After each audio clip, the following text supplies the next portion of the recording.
So Mithra has a direct correlation with Baphomet and Hermes. So it's not just me going, oh, you're pulling at strings. No, this is an actual ritual with Mithraism, which connects with Knights Templar worshipping of Baphomet. So again, Hermeticism, hermaphrodite. Baphomet you see as reflected in the mirror in the Vatican. Christ pagan doppelganger, Nimrod's son Tammuz. Yeah, it's just Satan. Not quite. Think of the Avatar, their savior figure. Their savior figure does something for them. Christ did something for us as well. But theirs is a earthly, I did something for you. Whereas Christ, in contrast, is, I gave you something celestial.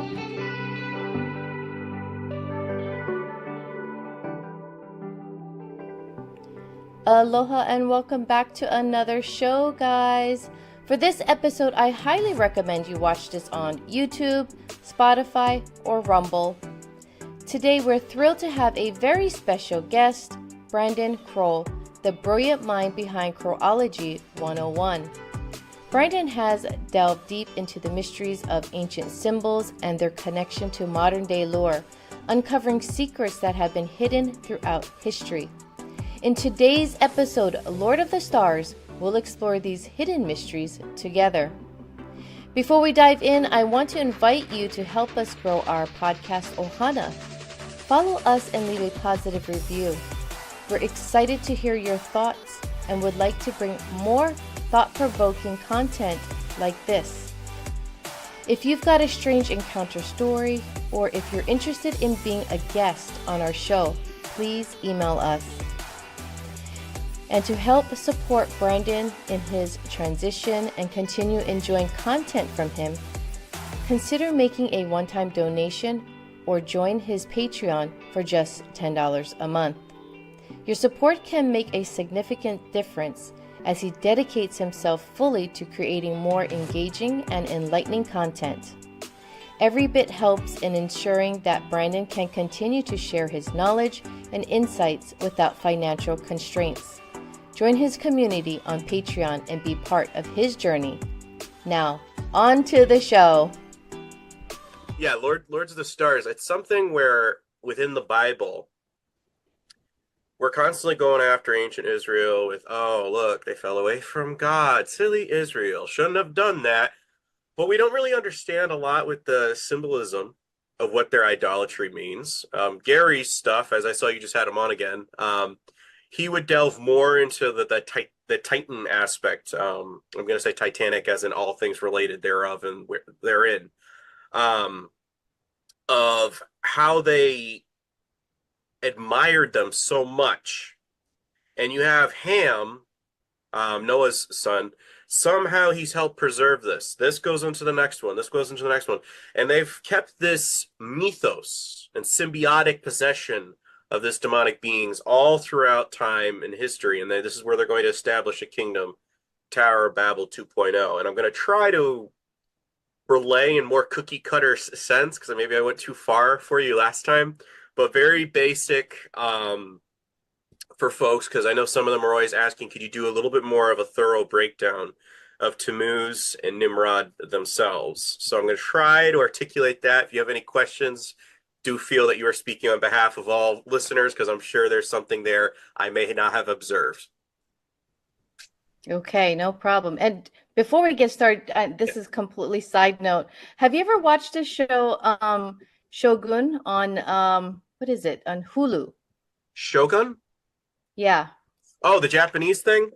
Yeah. No. I want You should. to. You should.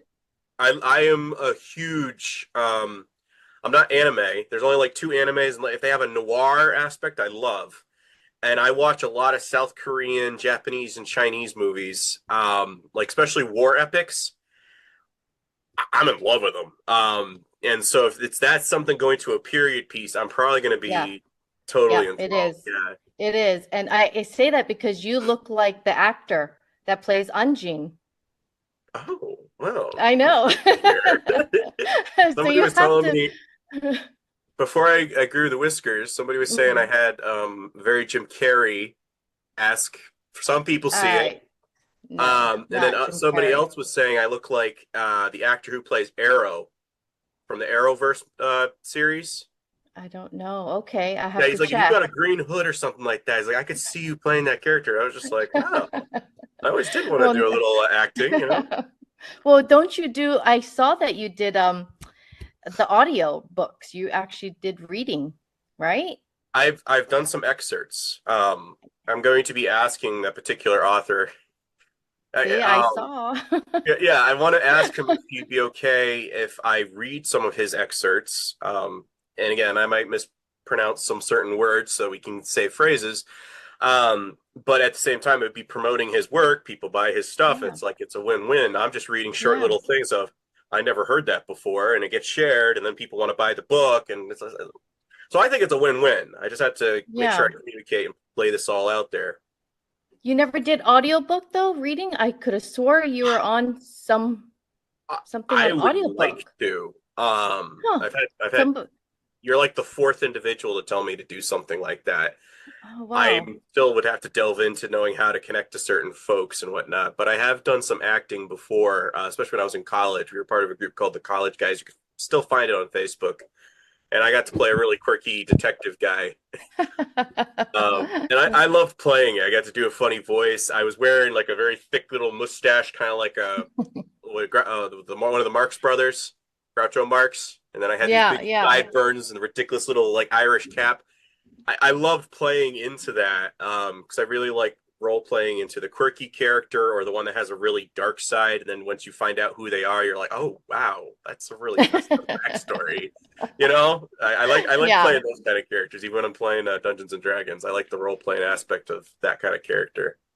yeah. But you have to see Anjin and you'll see what I'm saying. When you look at him, you're going to be like, oh, yeah, It's does me. look like me. Yeah, it does. I know. When I was watching, I was like, I was telling my husband, he looks like Brandon Kroll. Now I gotta So, look this up. anyway, yes, Good to know. please Good do. to know. Do we already have share screen on? Yes, it should We be. do. Look at you ahead of. Oh Should wow, be. we're perfect. Okay. Let's see. Is that good? Mm-hmm. Oh, yes. Yep. Bring it up a little closer. And I can share that with you, and you can do all your extra mods and whatnot if you would like. Because I literally Okay. customized this particular one just for you. Oh, yay. Thank And you. luckily, AI spelled Beautiful. Hollywood correctly. I was like, They can't even spell sensible hippie right, so they butcher it all over the place. But I was it like, really? does. That one you can spell right, which is like a 9 letter word. You could no problem. Like, okay. Um, but yeah, that's part of the thing where we're always going after Hollywood within the Christian community. And that's also a little bit, I'm burdened because I see a lot of Christians, good intentions, be they as they may, are trying to go after the occult, are always bashing the creepy 33 number or this gesture and whatnot.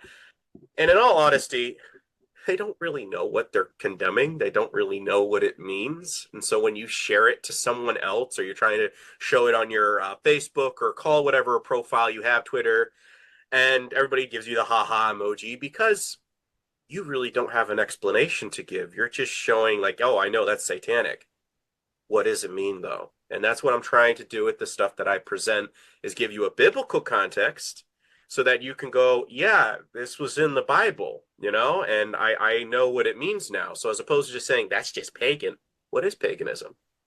Well, it's not believing in God. What do they believe in? You really don't know, do you? And that's kind of where I do come from is as a Christian, we shouldn't be judging in the sense of just condemning for the sake of condemning. It should be as wise as serpents, understand what they believe, and then now that you have the pros and cons, you can say, in contrast, this is what God and Christ offer. That's what I'd like to present to folks because if you articulate it better, you can start getting the cynics. You can start reaching the ones who are a little skeptical because you can now show the counterfeit. And that's what the Lord of the Stars is all about, is understanding the idolatry and witchcraft that is occurring back in Babel all the way till present day, Hollywood. And you'll note that there's a little bit of a Caduceus staff here, the pentagram, and I have a semi like Baphomet like Hermes figure. I was very pleased actually with how this one came out. So are you familiar with Mount Hermon? So you are, Yes. okay. Yes, you talked about it the last time, but please refresh. Will do. Oh wow, that tastes so good. What are you drinking? My buddy brought over like a little orange thing from Dunkin'. It's doing miracles right now in my throat. Feels like sandpaper when I was swallowing. Aw. Um, sorry. Paramount Pictures, Mount Hermon. You'll see a little bit of a subtle reference every time, that when the logo's coming down and you see all the stars and then they circle around and you get the Paramount logo. The logo of the Paramount Picture starts off with 22 stars falling and coming down to a mountain. The stars represent the watcher angels falling from heaven, and the mountain represents Mount Hermon, the mountain they landed on. Why 22 stars? 22 of the angels are named in the Book of Enoch as the conspirators of the pact they made on Mount Hermon to corrupt humanity and create abominations. So a lot of folks don't know, and again, I highly recommend the two main books from Dr. Michael Heiser is Reversing Mount Hermon, where I've gotten a bunch of stuff as a foundational piece for myself from a biblical insight, and the other one is Unseen Realm. Those are the two books I would recommend, because he explains that in ancient Hebrew culture, angels were known as star walkers. This is where we get the inspiration for Luke Skywalker. So these angels coming down. So stars are affiliated with angelic watchers, like beings coming down. Something I find interesting, again, like a little crescent dome. As we can see here, this is somewhere, I'm going to assume Portuguese, because are you familiar? No, but I Oh, see him making a sign there, a hand gesture. the Hail Satan pose over a dome. And then he has this little Masonic compass aimed at a mountain that looks very similar to Mount Hermon. So, again, and what's he doing? He's breaching the dome, quote unquote, in order to do all of this. So this is where I'm scratching my head and going, all right, if they believe it, shouldn't we at least try to look into it? And this is why I always tell folks, when it comes to that question, first, I want you to go to all these UN and whatnot logo places, go after their logo. Then you come after the Globers, because all their logos are showing flat. That should give you a little bit of a why. Why are they doing that for us? They have to create this alien theory for us, or this where there's this whole space dimension, because then God gets a lot smaller, and then we get a lot smaller, and we get thinking bigger thoughts of, oh, we can go up there too and explore the stars and walk among the stars. Very interesting there, that little parallel, because astronaut, astrology, astaroth in the Bible, astronaut, that means star, N-A-U-T. Nautical, as in water. Waters That's above, weird. waters below. What did Christ do when he was down here? He was walking on water. I wonder. I I wonder if that wonder. stuff's, yeah. And that's why I often tell folks some of it is heavy speculation, but does the Bible confirm it? Secondly, does the occult confirm it? Compare and contrast, eventually you start seeing the visuals and a story formulates itself. All I do is try to help conjecture and fill in a little bit of it's plausible. It's plausible. So one thing to know about Nimrod, and I keep telling folks I'm going to show this sometime in a presentation, so I'm doing it today. Ninartu, the god of agriculture, hunting, and war, he is affiliated with Saturn and Mercury. Nimrod saw himself as a variation of Ninartu reincarnated. This could be maybe Gilgamesh, as others might take it, and Leal. Something I was trying to compare with Gary, because yes, you had to have the originals, but what was the inspiration to get some of this Nimrod mythos that somehow you're like, well, this sounds just like Nimrod? If you're taking on the possessional identity of a being or a titan that was there before, this is something that would make plausible sense, because then you get Babel added on top of all of that, And it's like, well, which one's myth? Which one's lore? Which one's the Titan? Which one's Nimrod? Yes. So, have you ever seen The Walking Dead? Yeah. Remember Negan? I am Negan. Mm-hmm. We are all Yes. Negan. So anything that Negan does, everybody else. That's kind of how Babel mindset happened is, oh, if it was Nimrod, then everything was Nimrod. That's kind of how you have to see the symbiotic aspect.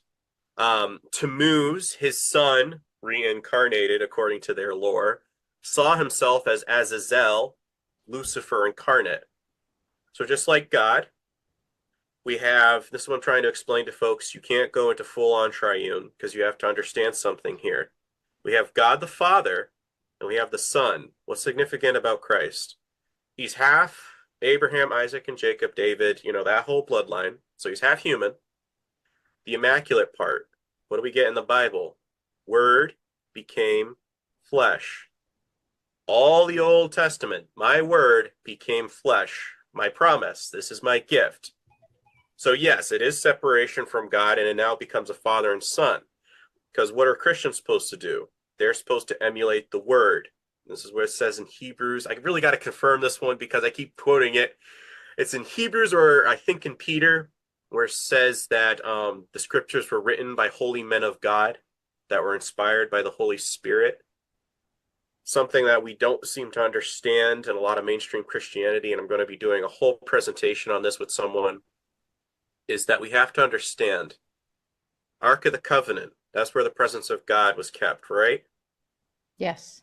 So if that's where God's presence was, what's the significance of a temple veil being ripped in two when Christ drew his last breath on the cross?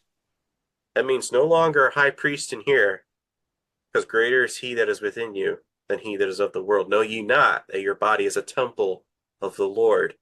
What did he say to the Pharisees? In 3 days I will tear down this temple and build it back anew. Why? Because it's not anymore about a physical building.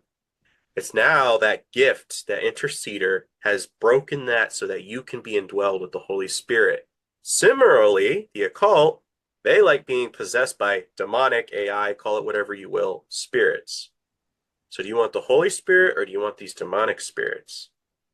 Again, parallel and parity. But one is actually saving your soul. The other one is saying, I'll give you fleshly desires. It's really cool. Yeah. Yeah. But when you understand it that way, you're like, so it is a son. Yes. 1 John 2:22, he is Antichrist who deny the Father and the Son. Emphasize the and. So something, again, I find interesting that Mercury, that's connected with Hermes. And this is, again, I always tell folks you can do a basic Google, cross-reference what I'm saying. And Hermes is an equivalent of Nimrod's son, Tammuz. And the fact that the planet, quote unquote, is affiliated with Saturn and Mercury in this Ninartu character, it begins to make sense. Something interesting I find with this Ninartu guy is he looks like he's getting ready to throw a lightning bolt, just like Zeus or Enlil. And the lightning bolt is affiliated with a fallen angel, as it says in Luke 18:10. I had to cross-reference it because people were getting upset, and I was like, yeah, there's something mentioned about a lightning bolt there. So are you familiar with J.K. Rowling? Yes. A lot of folks are. Why did she particularly pick a lightning bolt for Harry's forehead? Never thought about it. Fun fact, again, you can Google this, folks. Probably type in J.K. Rowling wrist tattoos, and you will find Solve Coagula. So, those are the same tattoos on Baphomet's arms. Oh my God. So when she's going all this, I'm against trans, I'm over here like, I really don't know, because that's already an androgynous guy's slogan you got on your wrist there. So, but here's the thing. Like I've been trying to explain to folks, this is the most plausible story, but it makes a lot of sense. And why do I come up with this stuff? It's because I have to look into the symbolism, see if it fits the narrative, and then I have to look in what the occult's currently still doing and see if that all fits together. So like I said, it's like a jigsaw, and you just kind of have to test around the pieces and see if it fits. And if it succinctly fits, you probably could go with it. And as I said to folks before, as we were just talking, I would have loved to have been in Hollywood because I love writing scripts. I love writing the metaphors and the story arcs and making things interconnect. I always think first how to start it. I then think, how would I end this character, or how would I make this all come together? And then I think about the middle. Because if I can't do that, then I'm going to make a very crappy ending for a series or a show or wherever. You have to have this intersect. So here we have something here. But the Lord said to him, not so. If anyone kills Cain, he will suffer vengeance 7 times over. Then the mark, put on the mark of Cain, so on, though no one will come and hurt him. Now, Rashi comments on Genesis 4:15 by saying that the mark was one of the Hebrew letters of the tetragrammaton. He engraved a letter of his God's name onto his head. Now, if Cain is upset because he gives his offering to God, God said it's not time for harvest, not this kind of harvest, it's time for blood. Why? Because celestial currency is dealt with life force, not vegetation. And I find this interesting between Christ and Cain. Christ is now saying it's time for the harvest. The laborers are few. Now it's time to start harvesting. During Cain and Abel's time, no, it's time for blood sacrifices until the perfect redeemers come. So again, you have to look, compare, contrast, compare, and you're just like, okay. So why that might have been part of the reason why God was upset. Because he says, you're trying to jump the gun here. So then he gets upset with his brother.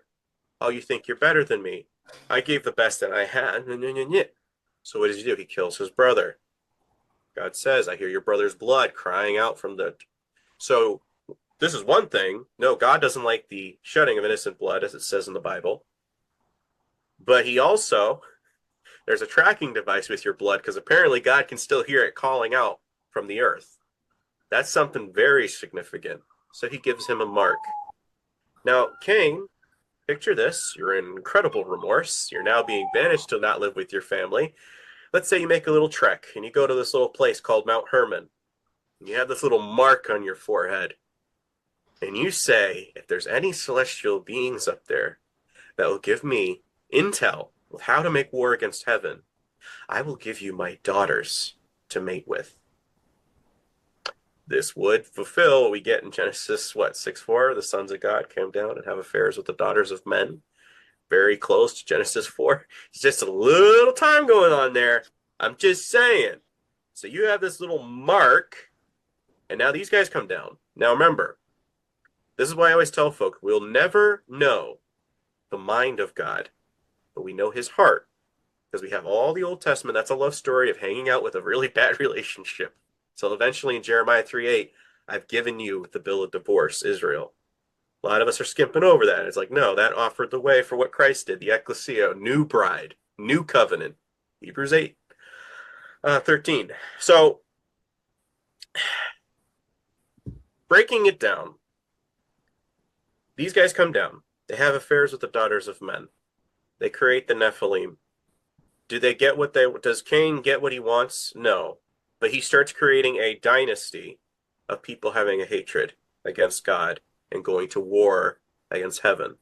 These angels, they don't know the mind of God. But they have a rough idea what's blueprinted, because we're part of the council. We don't know how it's going to be done, because what does it say? The angels would marvel. So they're over here going, well, we can give you a rough idea. He's going to send a savior figure, and he's going to have all these qualities. He's going to do some things. But we'll give you a Messiah figure. We'll help create something to fill in that gap. And this is where I tell folks, when you're hearing all this stuff of, oh, that mythos guy sounds just like Jesus. How do you know they just didn't replicate it? This is what they were trying to do. They didn't know when he was going to show up. They know at the end he will, because that's what the demons are saying. Yes. What are you doing here now? You'll find out. We got to kill him. The fact that he's here, this is a problem, but he's in the form of a man, so maybe we could take him out. And this is where I'm laughing, because spiritually speaking, they're going, this is not part of the blueprints. We got to figure out some way to get rid of you. Because spiritual warfare mind-wise, this is big. He's not supposed to be here. And we've already created a quote unquote mythos to cancel out whenever he was supposed to show up. So what do we do here? I'm just throwing that out there because when folks are always going, well, that's not, yes, because this is where they get Nimrod's son. This is where Nimrod is creating the Messiah figure. And I'm going to explain as we keep going. But, anyways, what is the number 7 in ancient Hebrew? It's Sevua, and written in the 7th of Hebrew alphabet, Zayin or Zion. In ancient Hebrew, as follows. And then I think it's even such similar character that Zayan or Z before as someone else's forehead rather than Cain. And you'll notice that it looks like the little Z zig on his head, World War Z. Yeah. Zombie to be possessed by. I'm wondering. You just made a bad deal, Cain, and this is where I'm kind of wondering if it might. Always pitching theories, never concrete. But is this part of the serpent seed aspect that we have to consider here? Squint at the Hebrew word zayin looks like an axe or similar armament, which explains the meaning of the name. In Hebrew, in the Bible, zayin means weapon. Hence, sages and Kabbalists see zayin as signifying power. It's 7th and it's shaped like a weapon. The letters petition God. So, and again, how one word letter came to both mean penis and weapon. I'm over here like, and again, like I just said, if you're serpent seed and it means a weapon against God, and we have all these phallic like symbols all over the world from Washington Monument to England to the Vatican, you kind of have to start, I wonder. And why? True. Who has the greatest quote unquote spiritual incentive to do all of this? Cain. Satan. Well, Oh, Satan's Cain. like, you're so upset that you would lean over and say, Yep. what else you got? I know you talked to my mom. What else you got? Oh. And thus spiritual warfare continues for thousands and thousands of years. Now, something interesting is that there's no such thing as a Star of David, folks. And here's some verse references in Acts 7:43 by Stephen. He is condemning the Pharisees and saying, you have taken up the tabernacle of Molech, the star of your god Remphan, which you worship, and you will carry beyond Babylon. Amos 5:26, you took up the tabernacle of Moloch and the star of Remphan, the images of which of them you made for yourselves. This is what I'm always trying to explain to folks. When you're putting this on a fictional Jesus thing or saying pray for this particular thing, I'm like, you do not know what you do. Our God is not a God of symbols. He's a God of words. Word became flesh. As Christians, what are we supposed to do? Christian means to emulate the anointed one. We are set apart with the anointed one. Are we going to ever be perfect? No. But we are given the responsibility of being speakers, advocators, celestial ambassadors. While he's up in heaven preparing the way, us as bridesmaids are supposed to be going, he's coming back, lighting the way, the watchmen, lighting their torches, their oil, keeping the word alive. Thy word is a lamp unto my feet. This is what a lot of Christians aren't understanding because they've put so much emphasis still on an ethnically superior people or holy land. It's like, no, my kingdom is not of this world. And Galatians 3:28 and 29 cancel out the idea of a special ethnic people anymore. To not believe or to say that they're still a sacred race is actually cancel out what Christ did. What do you mean? Read that verse. It says there's neither Jew nor Greek, slave or free, bond or slave, for you are all one in Christ Jesus. And if you be of Abram's seed, then you are heirs according to the promise. So that cancels out. It's like, so we are the new, yes. So what does that mean? God's presence now indwells the saints. Those who choose the Father's Son get the gift. This is what we're supposed to do, is calling out what we get here. It's also in Revelation 2:9. Behold, I will make them of the synagogue of Satan, which say that they are Jews, as in tree worshippers. Look up that word, Y-E-W-S. If Jesus' name didn't start with a J, it was Yeshua. Then I ask you, what was their word? and I've connected that in King of the U's episode. Folks want to look that in up. To come to worship before thy feet, and I will make them come to worship before thy feet, and to know that I have loved thee. Why? Because you're going to notice right now in the world they're passing a lot of legislation that anti-Zism, is in the same category. An ideology is an ethnicity. If you don't agree, what does that mean? You are not part of Negan. Remember, we are one Yep. body, one mind. We are needed. So think of it in that terms. That's what an ideology does. And that becomes your first love, is loving the things, materialism of this world. I'm going to be explaining more as that star means. As I said, Tammuz, aka Nimrod's son, saw himself as Lucifer in the flesh, his vessel. What do we get in Leviticus 16:8? Because we get the goat, and when the Freemasons have a little thing of riding the goat. And this split, that's a hail to the goat. And even though they're going to tell us it means something good, it's like, no, you see Obama do it, you see Trump do it. You'll see it as a gesture that you might see as the Vulcan sign from Star Trek. Mm-hmm. But no, it means hail to the goat. And in Leviticus 16:8, this was the goat that they'd laid their hands upon, and then they sent it out into the wilderness. Then they would sacrifice a lamb to God for the people's sins. Why? Because you have to give him his little portion. And again, the goat, separate the sheep from the goats, sheep from the goats. I'm going to be explaining a little bit more because it's not just solely Satan with this Baphomet guy. We have to understand that. I'm going to be explaining because when you understand this, you're going to understand more of the end times, because I'm going to explain to you who the doppelganger is. But when you understand what the doppelganger represents, you're going to understand Antichrist. Because it's not going to be what we think about it, because we're going only by what our theologians are telling us from behind a pulpit. We're not going by what do they think, the occult. Because a lot of ministers are too scared to even touch into this because it's outside their field. They're just like, well, we got the rapture, so we don't really need to worry about that. So revelation is useless, and everything the occult does, we just turn a blind eye to. That's what you're telling me, because we got to prepaid, avoid everything, just put our head in the sand until he comes back. No. We're told to put on the armor of God. I kind of want to know, what are we going up against so I don't fall victim to becoming deceived. But here we go. So go I ahead. can. I was going to say, you can see clearly with the photos that you've showing here that everyone's hands is specifically got that space between it, that Vulcan sign. Yes. I mean, it's not by accident. I mean, No. sometimes maybe you think, okay, you maybe wave kind of funny, but no, Right. these are not by accident. They're specifically doing Too many that times. sign. Yes. Yeah. This is why I always tell folks is that, okay, maybe, like you said, once in a while, somebody Yeah, it's an like accident. I've seen somebody do this when he's talking in speeches, he's Yeah. going like this. Yeah. And you're making a point. I get it.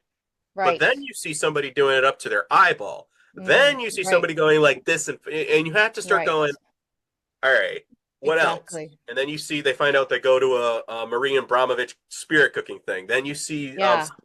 And then you go, okay, it's not just a coincidence anymore. And this is why you know, by their works you shall know them, their fruits. You'll start seeing who you hang out with. Yeah. And again, as a mom, you would know this one. You can tell a lot by someone who their friends are. Oh, absolutely. You have to be always checking, like, okay, so who do you know? And, yeah. And this is why I always tell folks, could be wrong, but we see Masons doing it here. Wow. So there's got to be something to them doing it. Again, Vulcan, Shin Shaddai, probably butchering it, apologize if that's ever the case. Vulcan is Tubal Cain, a password to the master Freemason regular to the third degree. Tubal Cain, the son of Lamech, last patriarch of the cursed Cainite lineage, descendant of Ibius, Lucifer, angel of light, which means possession of the world. Now, again, according to the Trekkies, this is what they'll know it better by, but again, how do you do it? How do you bring magic onto the populace again without actually saying it's magic? You make it entertainment. Yeah. And then they start doing it. It's just, oh, it's just rock on. Oh, it just means live long and prosper. Oh, it just... So esoteric is the hidden. Exoteric is That's what we tell you. You believe us. Yeah. That's what you have to understand. And I'm trying to explain it to you, so don't come after me. I'm showing you that it connects with the Kabbalah. This is a book by Daniel Hale Feldman, The Mystical Heritage of the Children of Abraham, doing both those gestures right there. It is based on the Hebrew letter Shin. In essence, on the popular TV show, every time Spock gave the Shin Vulcan greeting hand sign, he is invoking Kabbalistic magic. Yeah. Wow. Shin So, in Japanese means die. Number 4, it means die. Shin. are you part Japanese? Yeah. That Yeah. is so cool.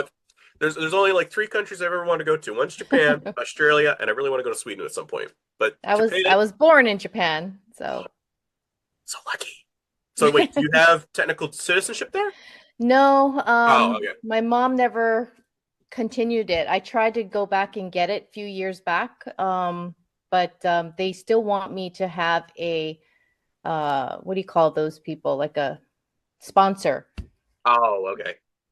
over there, Gotcha. which is ridiculous. I have my birth certificate and everything from Japan, and they're like, "Well, you're not registered, so I've been unregistered for like 25 or something years, so it's hard for me to go and get my citizenship back."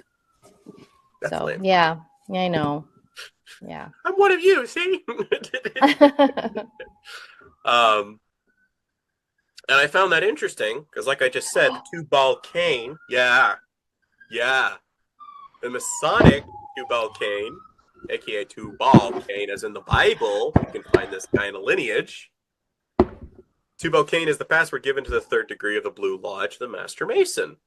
And the 8 ball, 8, as in the Ouroboros, that's a symbol of Tammuz. You'll find that over the magician's head. Excuse me, on the tarot cards as we continue. You will find that as the Meta logo. It's not a coincidence that Facebook already has a little bit of that Cain aspect with the F. And now Meta means death in Hebrew. Again, spell meta Wow. backwards, Atem, Adam.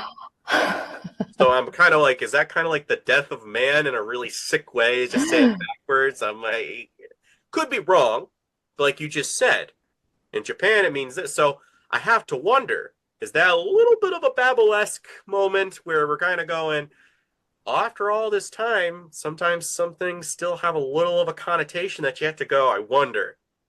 I wonder. So I'm sorry. So this cane with the two balls, is that supposed to be like a penis, a phallus? It's a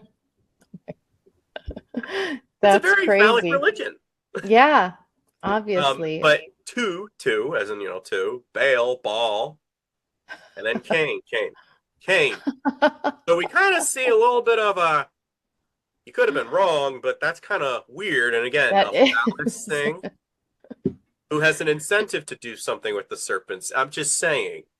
I'm just saying. And again, the Ouroboros is over the magician's head. I'm going to show you this connects to Nimrod's son. So you have this symbol affiliated with a doppelganger of Christ. There has to be something there. So in Genesis 4:22, in Zillah, she also bare Tubal Cain, an instructor of everything artificer in brass and iron. Was it saying the last days? In Daniel, it's going to be an empire of iron and clay. I'll explain more, but I'm over here going, there has to be something there. Tubal Cain was the 8th generation after Cain. That's weird.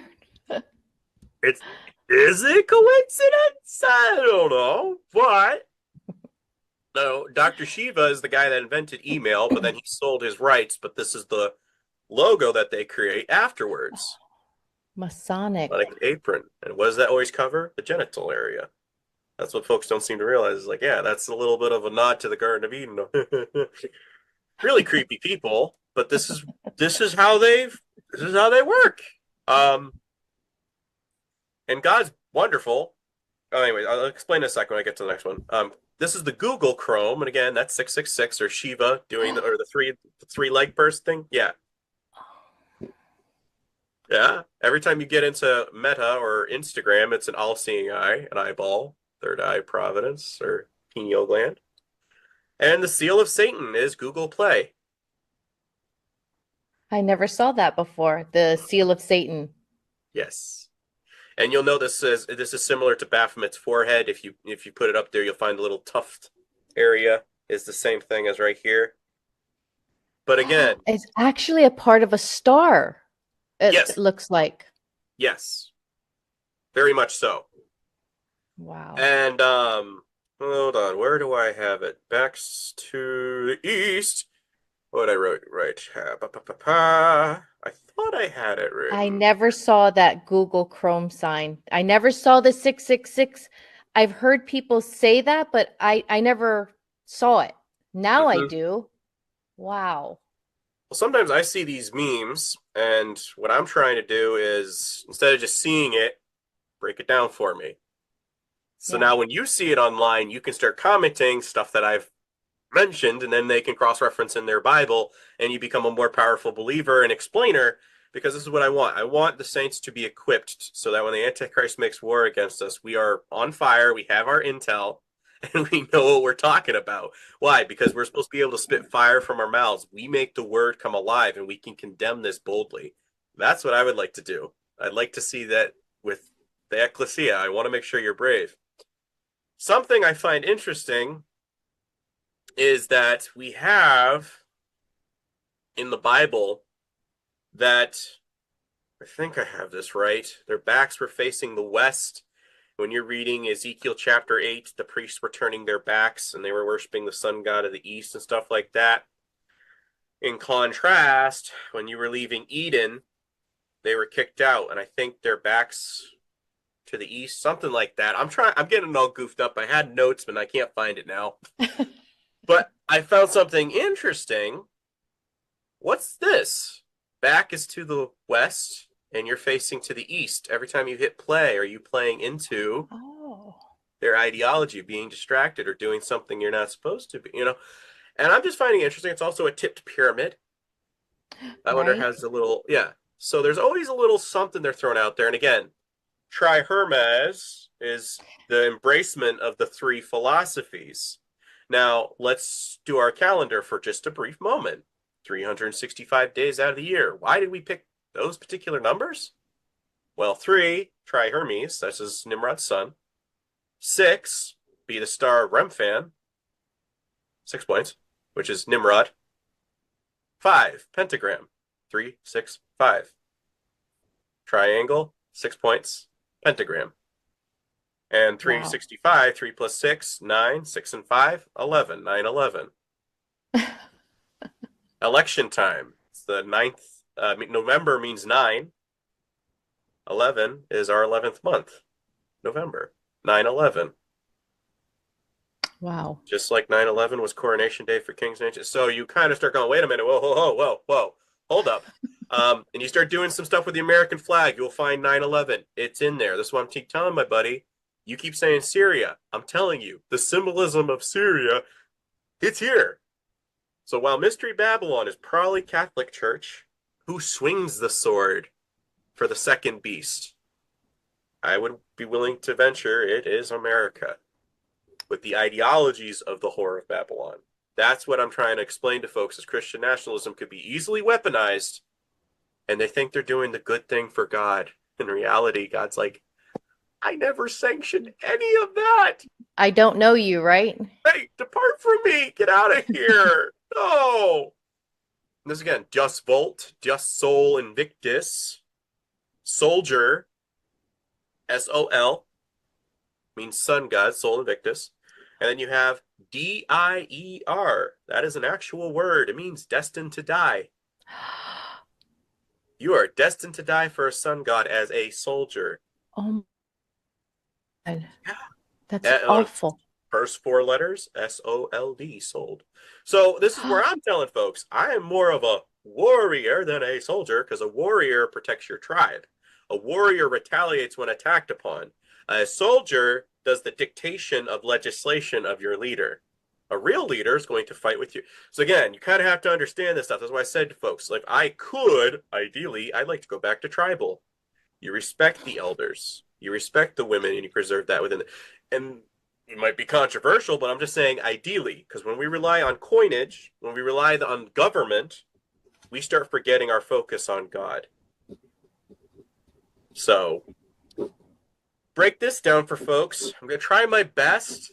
Because a lot of it I can't always break down for you. I have to kind of explain the symbolism.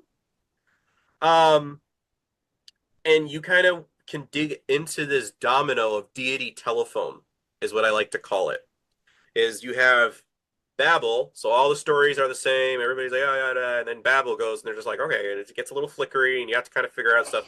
And then you start studying per deity, and you start going, all right, Attis was castrated, and he also possibly died by a wild boar.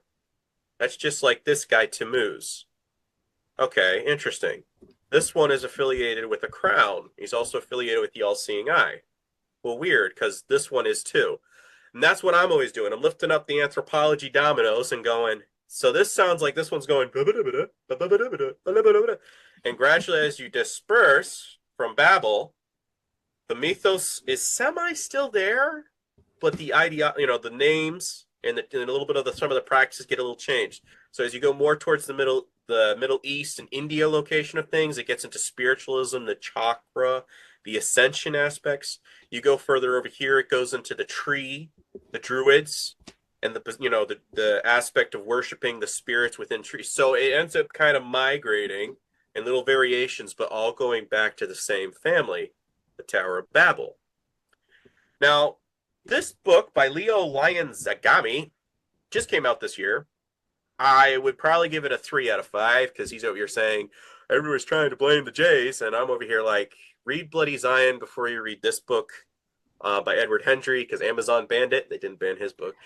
But I will give him this because he's trying to paint Islam in the highest light. And what I do like about it, he is citing some interesting things. But he was talking about the sin god. Remember that guy I was telling you about last time? I think I have the slide just to cover as a brief review. But he was talking about this sin god, or Cybele. Remember Cybele? I said how she has a very core origin as the mother of the gods, and kind of would be Semiramis for Nimrod's wife and stuff like that. She stems from Turkey. How interesting. Because this other guy was talking about how Sin, this moon god, Virgin Mary, is always sitting in a crescent moon. So hermaphrodite, man, woman, kind of getting the mythos bumbled up and stuff like that. So Mount Ararat happens here. Eventually, the descendants of Noah start migrating and coming down to the plains of Shinar. And they're like, right about here-ish is where they start building this Tower of Babel. Interesting enough, that's where Mithra, where we get the Mithra hat the Pope wears, Mithraism. This is where he had his base of operations, was at the River Euphrates. I find that very interesting because the River Euphrates dries up. Babel, portal of the gods, or gateway for the angels. And you're now trying to build this thing to go all the way up into heaven. Interesting. And where are these angels located? They're locked under this thing. So you're trying to do all your star magic with Remphan, pentagram, and contact these things like a giant Ouija board. I have seen Dr. John Dee in the 15 Elizabethan court era.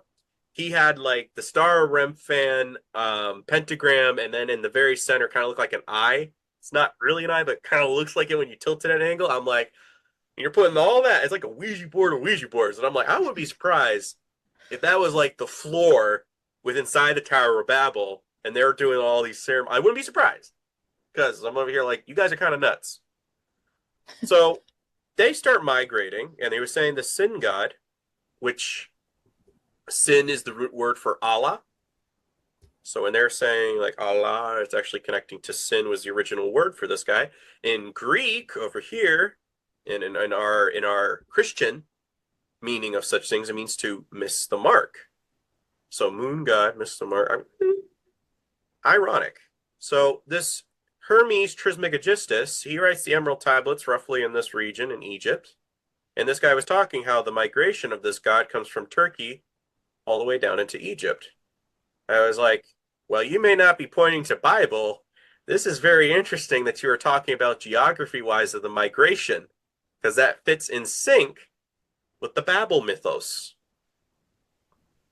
Just something I'm throwing out there. And again, back in the day, they were a lot higher with their genetics, so they could have been able to run. I was doing something about Mount Hermon. Sometimes it's a day and a half from where Christ was with a lot of his stuff. Sometimes it was like 18 hours away. And I'm doing all this mathematics of like, very interesting. And that in Hebron, there's, sorry, Hebron has a connection with Hermes Trismegistus, and Hebron was where I think King David was anointed. So giants connecting with Hebron and Hermes Trismegistus. I was like, I don't know, but it's interesting that's all happening within the same location of things. Yeah. So I'm not going to pull this up, but folks wanted to pause briefly, pull up your Ezekiel chapter 8. You'll read this portion where they're talking about these sun priests turning their backs to the temple and they were worshiping the sun god. The logo that they're particularly doing in this depiction is part of the ritual of the greater ritual of the pentagram, which is where you put it up over your head. This means fire. And then air would be this, as in like firmament. And then water, when you see other celebrities doing this, that means coming, again, Leviathan, Malkut, I would personally say is, a rough translation what that means. And then you see this pose where they're going up and down. That's Statue of Liberty. That is Baphomet, as above, so below. That's the conjoining of the elements. That is ultimately paganism. That is Star Remphan. Was basically saying, in your face, God, we are divine. We have the alchemy and element knowledge of how to do it ourselves. We can become our own gods and achieve our own immortality without you. This is what God's seeing, and they're doing all of this. And God's going, they think I don't see. That's what he's talking with Ezekiel. They're doing an abomination in my own temple because they think I can't see them doing this. And Ezekiel is roughly within, some my pastor's telling me, so blame him if I'm getting this wrong, was in a 15, 20-year span at the same time as Jeremiah. So when Jeremiah is lamenting all of this stuff, it's roughly all the same trajectory as our culture is falling apart. We are about to go to Babel. That's fine. What? That's like where the highest schools are for all this stuff. And they're already doing a little bit of this mysticism. Again, magi, maga, star worship. There's all connection to this. So by the time they go to Babel, they compose the Babylonian and this is where I would recommend watching the documentary by Ted Pike, The Other Israel. And MAGA? Wait, I'm sorry. You said MAGA. MAGA. As in Make America Great Again. Oh, yeah. I'm telling folks. So you want to hear some fun trivia? I'll show slides. I'll build up to it. I'm not just MAGA. So we have to understand something here. 12th day of Christmas was when the trees would come down. This would be an equivalent of January 6th. The Epiphany of John the Baptist, if you want to Google that or just do a Catholic whatever background search, it is alleged day that Christ was baptized by John the Baptist. Also, as an adolescent, was allegedly visited by the Magi. Root word for Magi? MAGA. And as I have a slide later on, Trump, his character in Back to the Future, which again, that's based off of Nimrod. What's the premise of the first movie? Is that his mom is attracted to him. Nimrod did his own mom. So the term mother probably stemmed from something of that nature. And I'm like, okay, so this is a little bit of a nod, but Biff Tannen. Hiram a Biff. And Tannen means conifer tree, Christmas tree, pine cone tree. And this is based on Trump? Yes, and you can look that up again. All writers admit Biff Tannen was based on Donald Trump. And you're naming him that? Hiram Abiff is synonymous with Hermes, as I'm going to show in another slide. Interesting. And Hermes is an equivalent of Nimrod's son Tammuz. And then we have this January 6th thing. So again, there's a lot of stuff that I'm pulling up because I'm studying what the occult's doing, and I'm going, this is it. This guy is okay. I'm convinced. But everybody else is going, no, no, no, you're wrong. I'm like, you have to understand, Antichrist doesn't necessarily mean he has to be evil incarnate as we know it. It literally could just mean a substitute, materialism of, I can show you some clips. It's a very materialistic, godlike thing they're creating with Trump. And again, I'll be showing in some slides. But yeah, MAGA means mage, wizard, or great illusionist. It is the highest priest position on the Church of Satan website. In Sanskrit, it is the high priest of the sun. And Trump now has one sun god relic up in his penthouse apartment. He has 3. Yeah. And it makes me kind of go, okay, I understand maybe as a collector's item, but then to emphasize that much, okay, dude, okay. But something I find interesting, because Tammuz, the magician, he's affiliated with coinage, Hermes. And I find that interesting because we're on a dollar bill here. Like I said, money, mono eye, one eye, materialism, Never saw that pyramid. before. Yeah. Pyramid, pi as in fire, pyromaniac. Ra, ray of the sun. Mid, in your midst. Fire of the sun in your midst. It's always a raging fire over the all-seeing eye. Tammuz, Horus, Hermes, Mithra, all equivalents. That's where I tell folks, like, well, that one's not the same. It's like, symbolism-wise, let's look into it. Because everybody else can laugh at you because you don't know what you're talking about. I just did a show with 2 gentlemen, and at the very end, the guy told me, by the way, everything that you're talking about is absolutely correct. I was a 33-degree Mason. I was like, well, thanks, because I'm going to use that now as a little bit of I could have been wrong, but I just had confirmation from a guy that used to be 33, so there you go. Ooh, you should talk to Sullivan. There's this guy. I will remind me. I will give you his information because he's a 30. I can't remember if he's 33 or 32 degree Mason. He does symbolism too in movies. Yeah, and this is where folks are like, I'm laughing because I'm still getting questions sometimes, and they're over here, do you support the Masons? It sounds like you don't. And I'm like, no, I don't support them. Unequivocally don't support them. I'm related to a lot of them, but I don't support them. Why else would I do hours worth of exposing this stuff, I don't know. I laugh at sometimes when these questions come up. I'm over here like, yeah, nothing resonated. If I'm tracing it to Nimrod, what do you think? Ash Wednesday. It's the Mark of Tammuz, when they put a little cross on his head. Fun fact, the symbol of Tammuz, one of them, is the cross. And they put Christ on a cross. And Christians are wearing a cross, the symbol he died on, that he conquered. Again, Christians, it's not about the symbolism.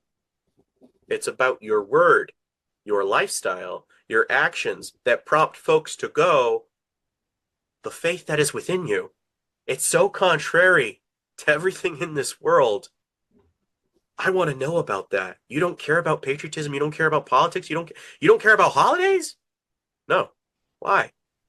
My kingdom's not of this world. It's like my Savior. I'm looking forward to eternity. Okay, tell me more. That is what our Christianity is supposed to be. And folks are so consumed with the things of this world, they don't even realize it. But Christianity, I die to self daily. That is what Paul wrote. And I think that's something we should take to heart. Examine if we're in the faith, because a lot of our traditions and symbolism, I would question that. But Sunday services, again, the sun god, son of God worship, sun god worship. So Catholics, or if you have a Catholic background, this is who they're throwing up in there. The doppelganger, the guy you put in, and it's like, yeah, this is the one that's trying to slander Christ's name. This is the champion of the demons in the flesh. This is Lucifer's avatar, if you will. You know how they have us all creating our own little avatars online? Yeah, they're programming you. But the early believers kept Saturday, or whatever equivalent would be in Hebrew, as opposed to Saturn Day, as the Sabbath until March 7th of 321 CE, when Constantine passed a law requiring believers to worship on Sunday, the day the pagans worshiped the sun god.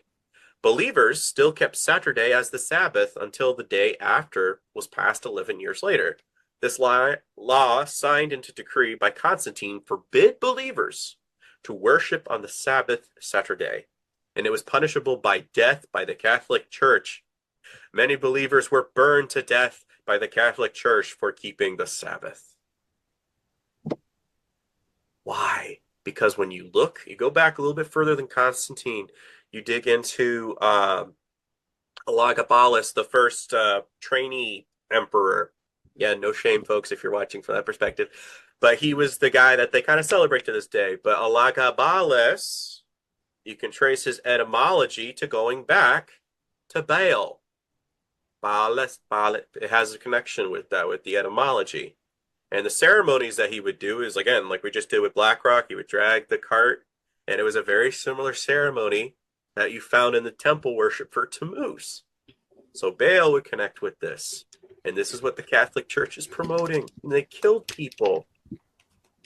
Because sun god over son of God, you only want the one. And again, what does the Whore of Babylon do? It slays the saints in the last days. Why? Because something with our etymology, with Noahide laws, if you don't agree in just one God, the God that we determine is God definition, and you also believe in the sun, then you're at enmity with the world's definition of God. And then in the Talmudic rabbis, what they're starting to say is that, or they have been saying, is that for 1 hour a day, they tutor God. And you can read some of these quotes and cited by the author Edward Hendry in Solving the Mystery of Babylon the Great. And he's citing stuff where they say that they're tutoring God. This is who you're supporting when you're putting up that star. And again, halos. I did another episode, The Origins of Crowns, Wreaths, and Halos. But crowns, coronas at the top of the Hermetic Kabbalah tree life, and I'll be showing. Yeah. And what are crowns are affiliated with Tammuz, honestly. And what do the crowns always do? They go outward, right? Because sun god, my crowning achievement, I'm the ruler. And you have the sun emperor, like we were just saying with Japan. All of this comes back to something that you can achieve to become like a sun god, like Nimrod and his son. I'm getting an ant invasion here. So, sorry, I'm just killing something on the side. Don't mind me. I'm just violently killing things. But again, this is where the halo comes from. They bring that in from Egypt with Horus. So now Horus is like Jesus, and this one's like this. And they're constantly butchering it by throwing in more symbolism of what we want you to interpret God as, or his son.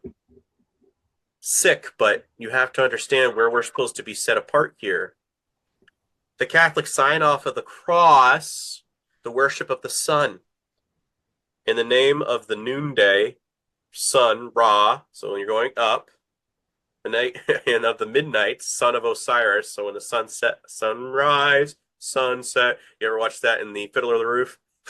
And of the rising of the son of Horus, and the setting of the son of Amun, or Amun, where we say amen. Now, historically, the cross is symbolic with the Sumerian sun god Tammuz. The cross also represents the solstices and equinoxes in the four main positions of the sun. In Egypt, the god Ra, aka Nimrod, symbolized the powerful midday sun. Osiris was the god of the dark sun. Horus, Tammuz, was the god of the rising sun. And Set was the god of the setting sun. When the pagan sun worshipper, the Emperor Constantine, saw the sign of the cross, it was about the sun. Thus, when Catholics do the sign of the cross gesture, it goes back to the ancient sun god worship. Never knew that. Wow. Look at it in slow motion here. You don't have to hear it. Just watch this.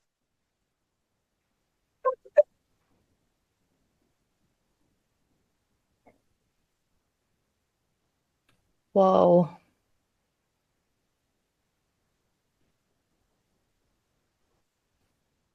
And I'm laughing because that's the symbol Wow. over Baphomet's head. And that's equivalent, again, Wow. of Nimrod's son. Tammuz, you can Google it, is also equivalent of the Sumerian goat shepherd god. Goat shepherd god. And Interesting. and I recommend anyone who's listening to this, they really need to go on YouTube or somewhere so they can watch this. Spotify, I will have this up on Spotify as well, so you can see the videos that. You can send me a copy. I'll try to get it out as a Yeah. couple areas too. Yeah. But again, sigil of Astaroth. Huh? What's that? That is the pentagram. What?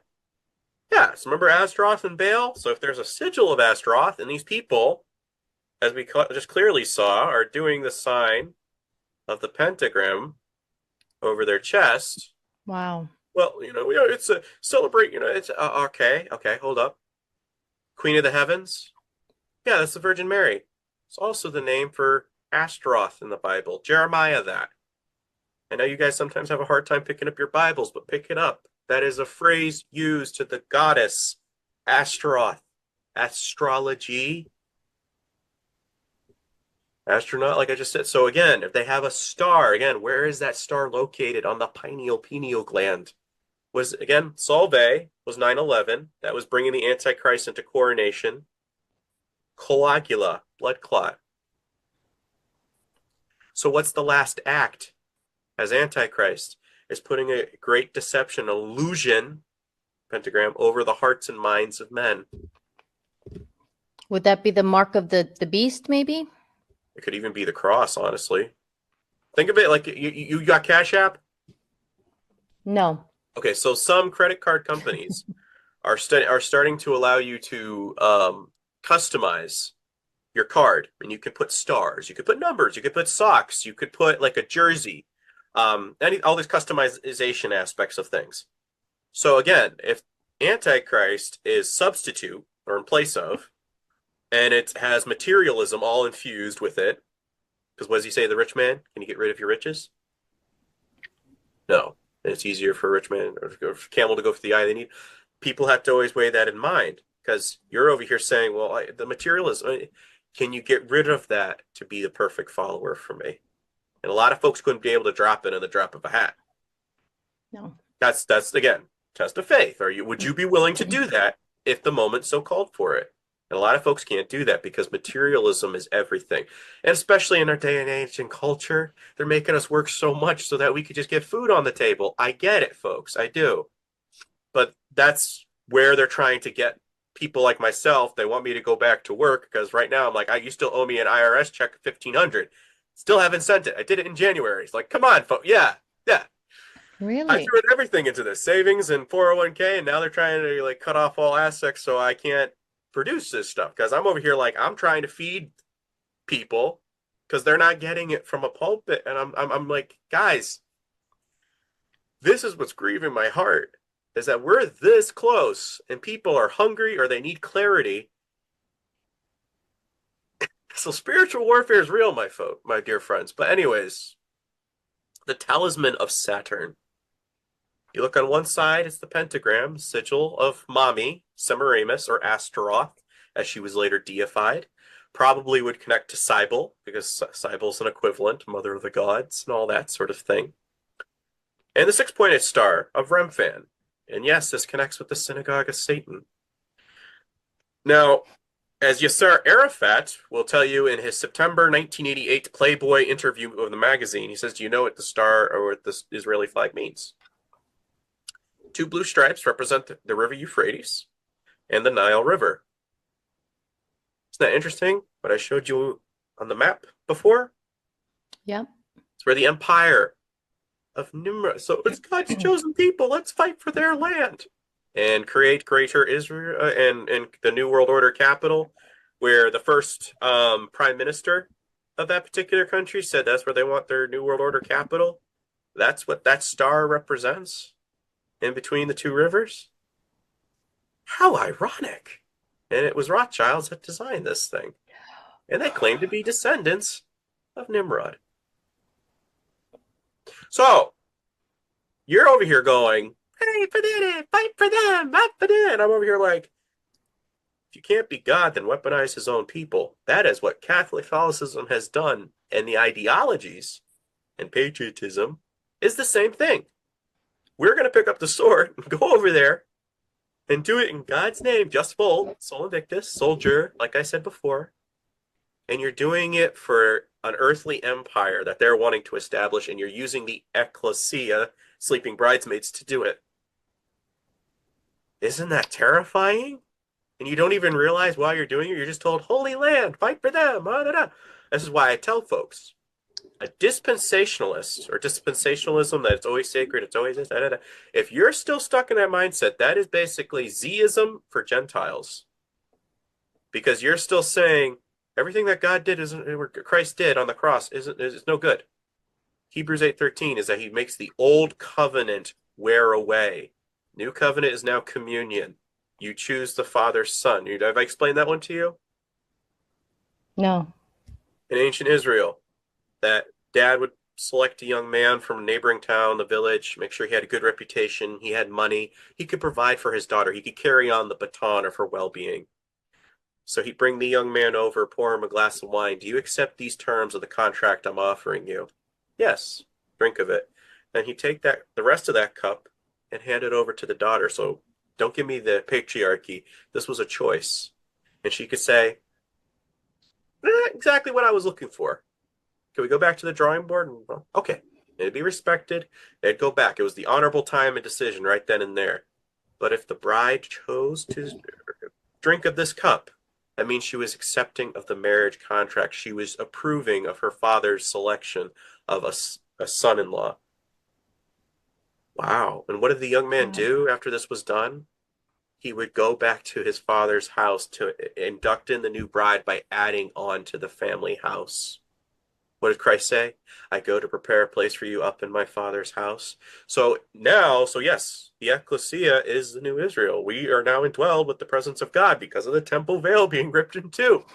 And you, now it's an individual basis. It's not a special people anymore. You are choosing the Father's Son, the selection given to you to be part of this ecclesia, this marriage. Wow. Yeah. So don't tell me you're fighting for... No, you are a Z because you're still thinking Old Testament. It's sacred. No. No. You have to understand your beautiful gift, ecclesia. Don't fall for the lie, because that's exactly what ancient Israel used to do. They're going back. Star Remphan. You see it in Catholic Church. You see it in Islam. You see it the Pope wearing it on his hat, and this is the Church of Satan. This is over in Egypt with some Saturn, whatchamacallit, whatever. It's all over. It's in India. How do you unite all the world religions? Because it's already subtly in all the religions anyway. So, from Gary and Genesis 6 conspiracy, I don't ever want him to think I'm plagiarizing for saying no. trying to use this as in I'm endorsing his work, pick up his book, Genesis 6 conspiracy, throwing that out there. But to give a little bit of something that he wrote here, the only thing I veer on with like Heiser is that he still believes in triune, and he also never bashed Christmas trees. I'm in stark contrast, because I understand what it means because I've studied the occult. With Gary, he didn't connect something here with Hermes.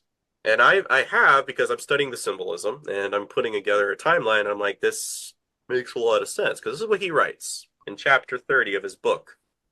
How then did Nimrod receive all of the secret sciences and the Enochian religion from the antediluvian world? How did Nimrod utilize the knowledge of the corrupted seven sciences and the vile pantheistic religions from the antediluvian world?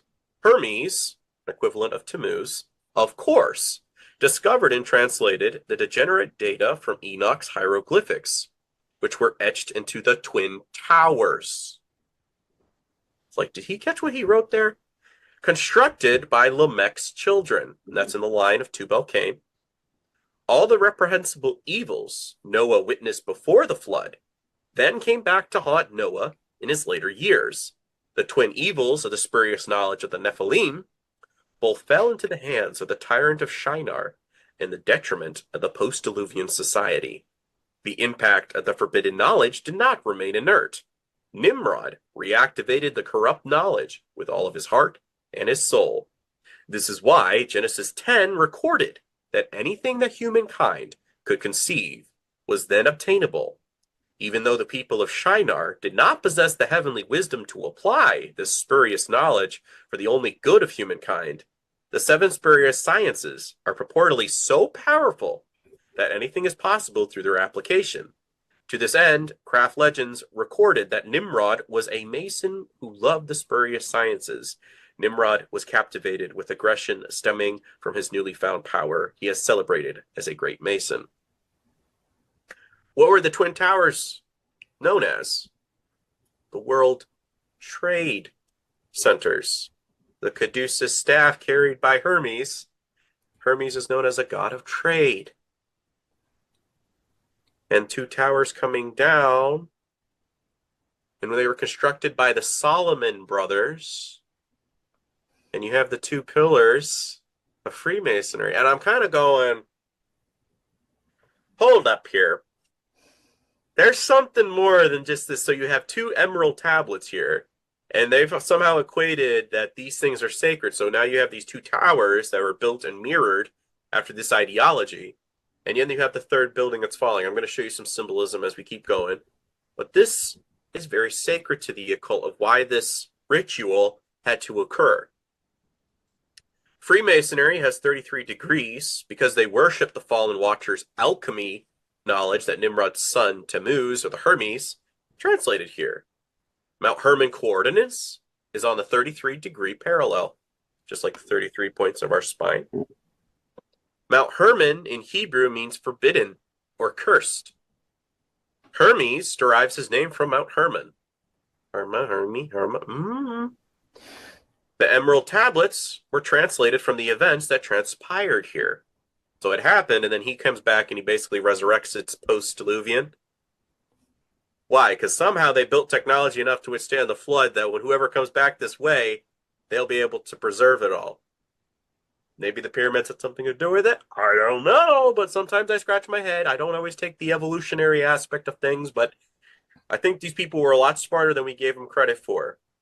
And there's a war going on constantly. Yeah. Mm-hmm. And then Bel Hermon, ring a bell every hour upon the hour. Now, I was doing a little bit of an etymology search, and they're going, hour does not connect with Horus. It probably comes from the Latin, and then it was from the northern tribes that they came up with such and so. But it probably connected with the seasons and the equinox. And I was like, equinox. Okay, so yes, that does connect with sun god worship. Again, hours would connect with that. Hour, Horus. So I'm over here going, yeah, I'll take you with a grain of salt. Because ring a bell every hour upon the hour, say Tammuz, the guy you mark for Ash Wednesday. They build steeples that look like phalluses on top of our churches. And you ring it every hour upon the hour. Oh, come on. That's far-fetched. Is it? Yeah. Look at your clock for a moment. Let's go around. 6 from 12. 6. 1 from 7. Sorry, 1 from, was it 1? Minus, would be the equivalent of that. 7? Yeah, 1 from 7 is 6. 2 from 8, 6. 3 from 9, 6. It's 6, 6, 6. Every time you go around your clock. Don't think that's a coincidence. I never thought of it that way. Yeah, and I'm like, you're just ringing it every hour upon the hour. Why? Because you're always thinking of Sunday worship, ringing the bell for your God. Every time you hear it. Time. The pentagram is affiliated with time travel. That's weird. Right? Yeah. So, I could be wrong, but I always throw it out there of. So, I'd be fun if they tried to get me, because I'd be over here going, oh, I know what that means. The Smardenia tablet, a cornerstone of the tenets of alchemy.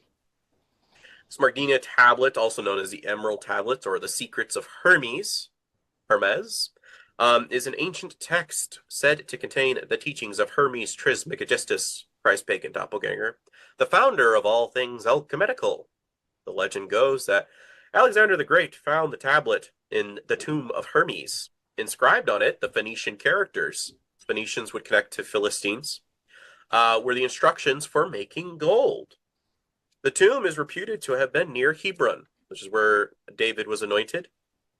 And the earliest translations of this mysterious recipe are in Arabic. The use of the emerald lends further exotism to the story. However, the time any green-colored stone was referred to as the emerald, and it is likely this Smardenian tablet was made of green jasper, a very similar shade and color to the Statue of Liberty, I might add. And atop of the Israeli Supreme Court, they have the all-seeing eye that looks just like the back of our dollar bill. Yeah. And it's a pyramid of the same similar colors. So, fun fact, Ireland, known as the Emerald Isles, and it's alleged, I have to confirm it, but I was hearing some guy saying that at the beach, where like they had like the white stone, it's written that we are the descendants of such and so, and we left during Joshua's conquest.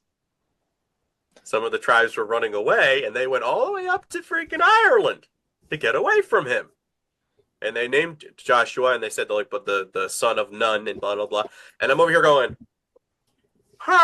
emerald tablets. You have these figures running away in refuge. And what were giants known for? Having red ginger hair? Yep. Is this Hazel eyes. is this possibly where the don't be a ginger because I steal your souls has any connection with? I don't know. I'm just saying because it's kind of like what are Irish people known for is red hair and they're I don't. It's got to be some sort of mythos connection there. I'm just throwing it out there because you know how. I think Gary said something about that. There are some kind of connection somewheres there. And again, so yeah. You piece together here a little this, here a little that, and you're just like, just plausible. It's plausible. Not that I have anything against redheads. Just throwing that out. No, there. Of course not. The mythos or the superstition aspect of things got to have to stem from something.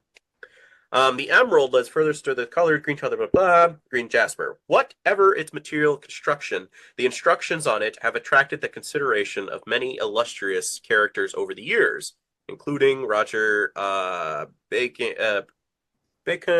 Alberto Magnus, Aleister Crowley, of course, and C.G. Jung. Alchemy is full of hidden secrets and relies heavily on symbols, wordplay, and double meanings, or doublespeak, to hide its mysteries from all but the most perspective and adept of interpreters. The words on the emerald tablets are no exception.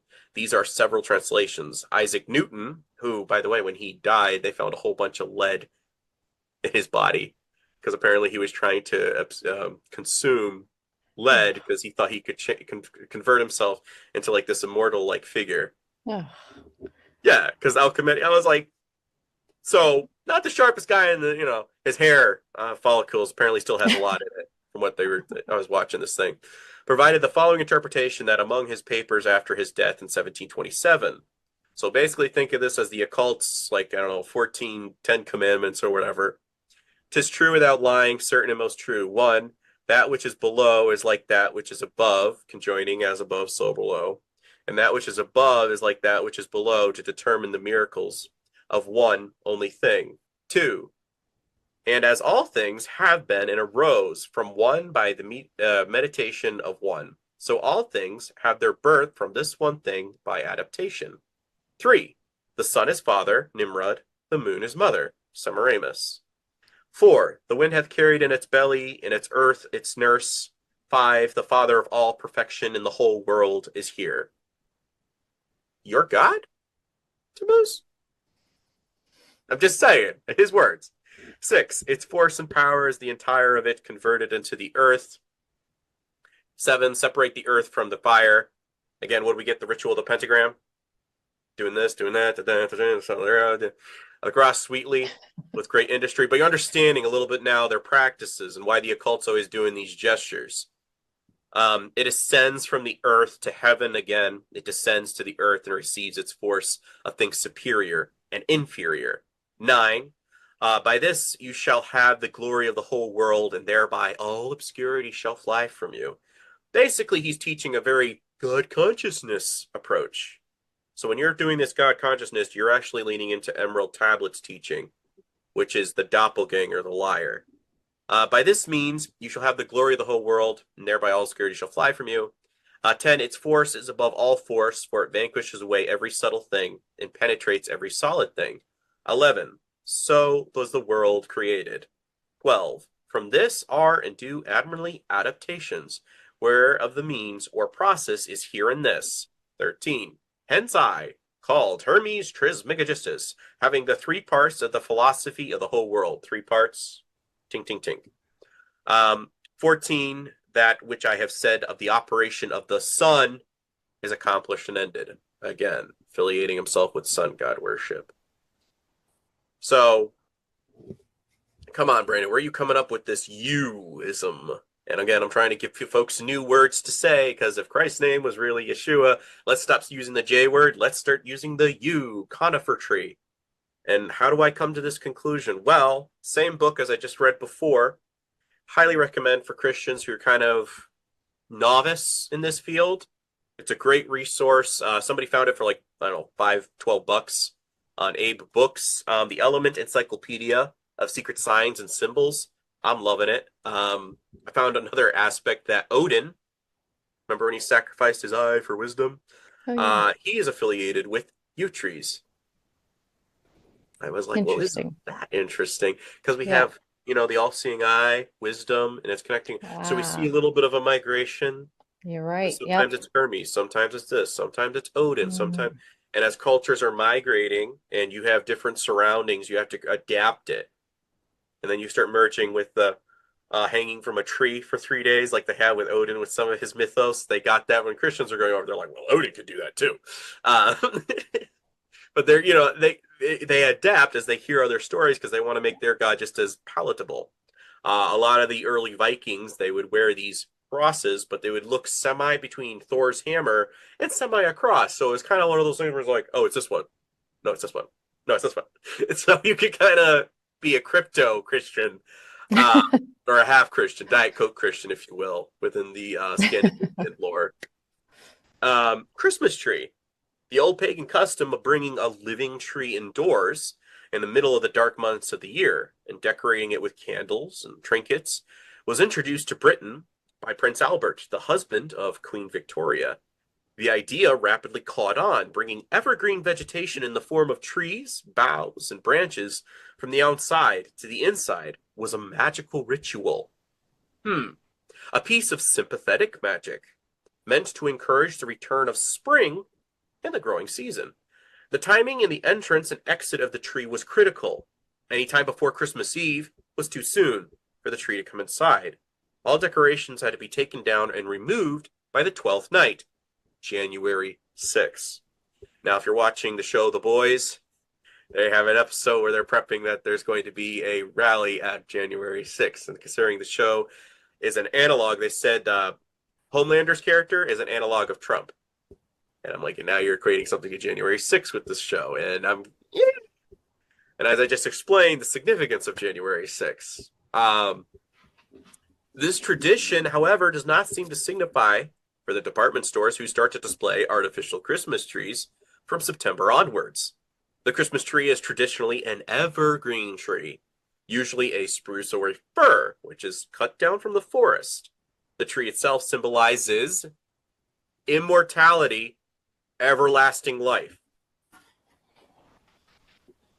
So, do you love Christ or do you love your Christmas tree? Because this is what it symbolizes in the occult. Well, I don't do it for those reasons. Abstain from all appearances of evil.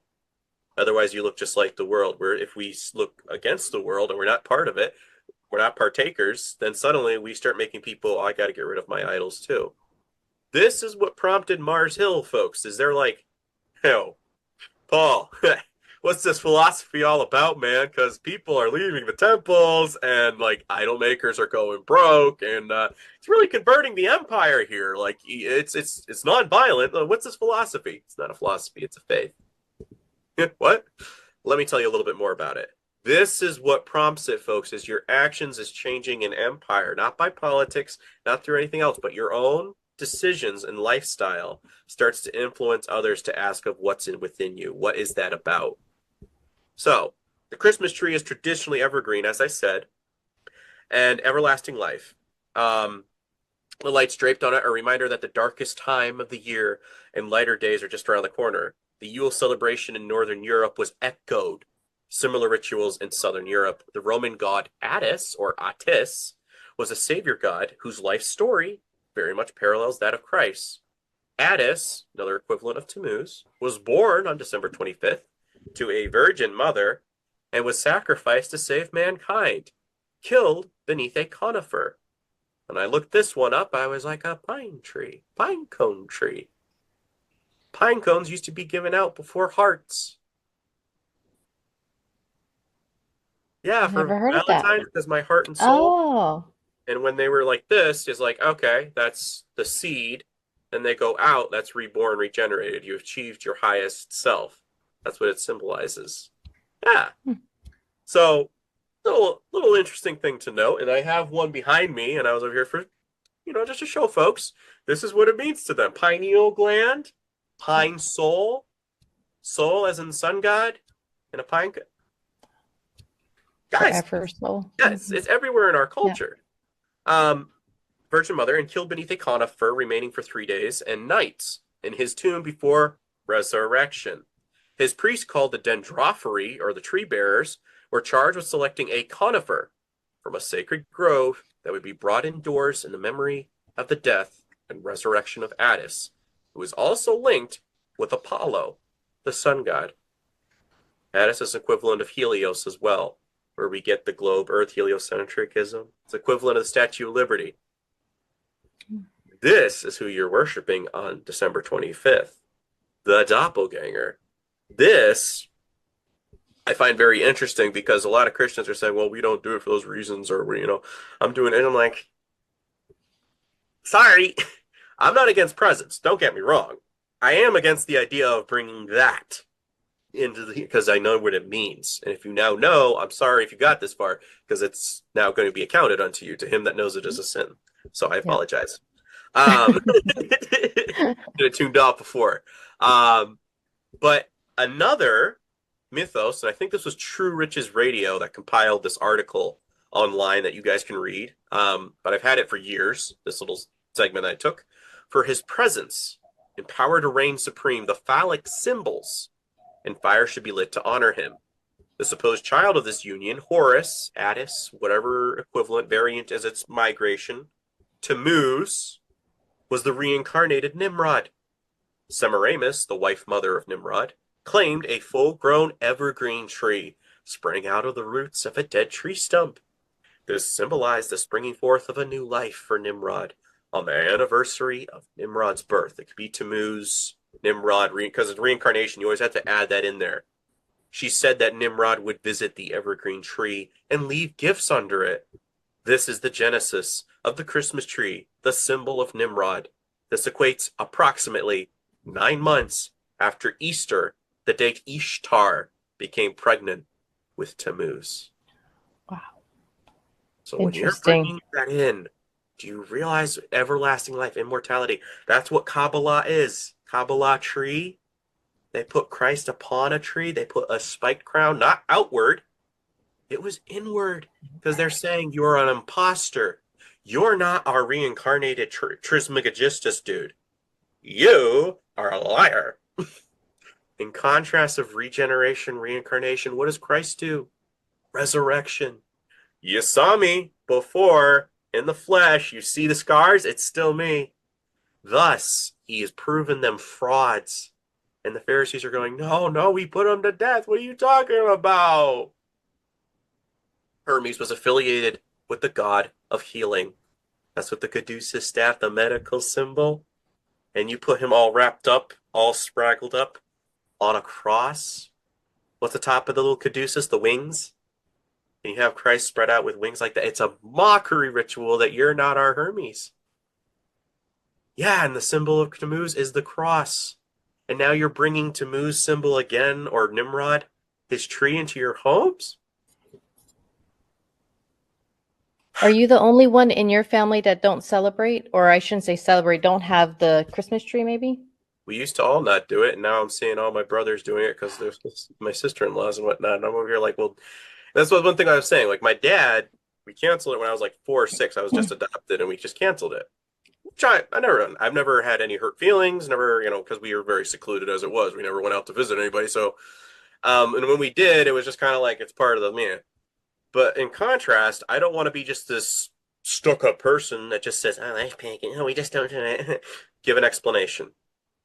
I want an explanation because if you're going to implement standards as a man, as I take this very seriously, we have to implement standards. We have to actually say, honey, let's have a sit down chat. If this is what that means, and I'm showing you here, then how can I say that we love God if I'm still doing this practice?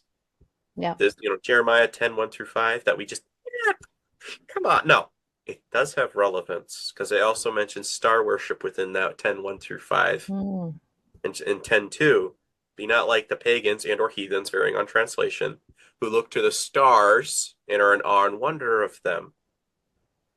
Star worship, astrology, Astaroth.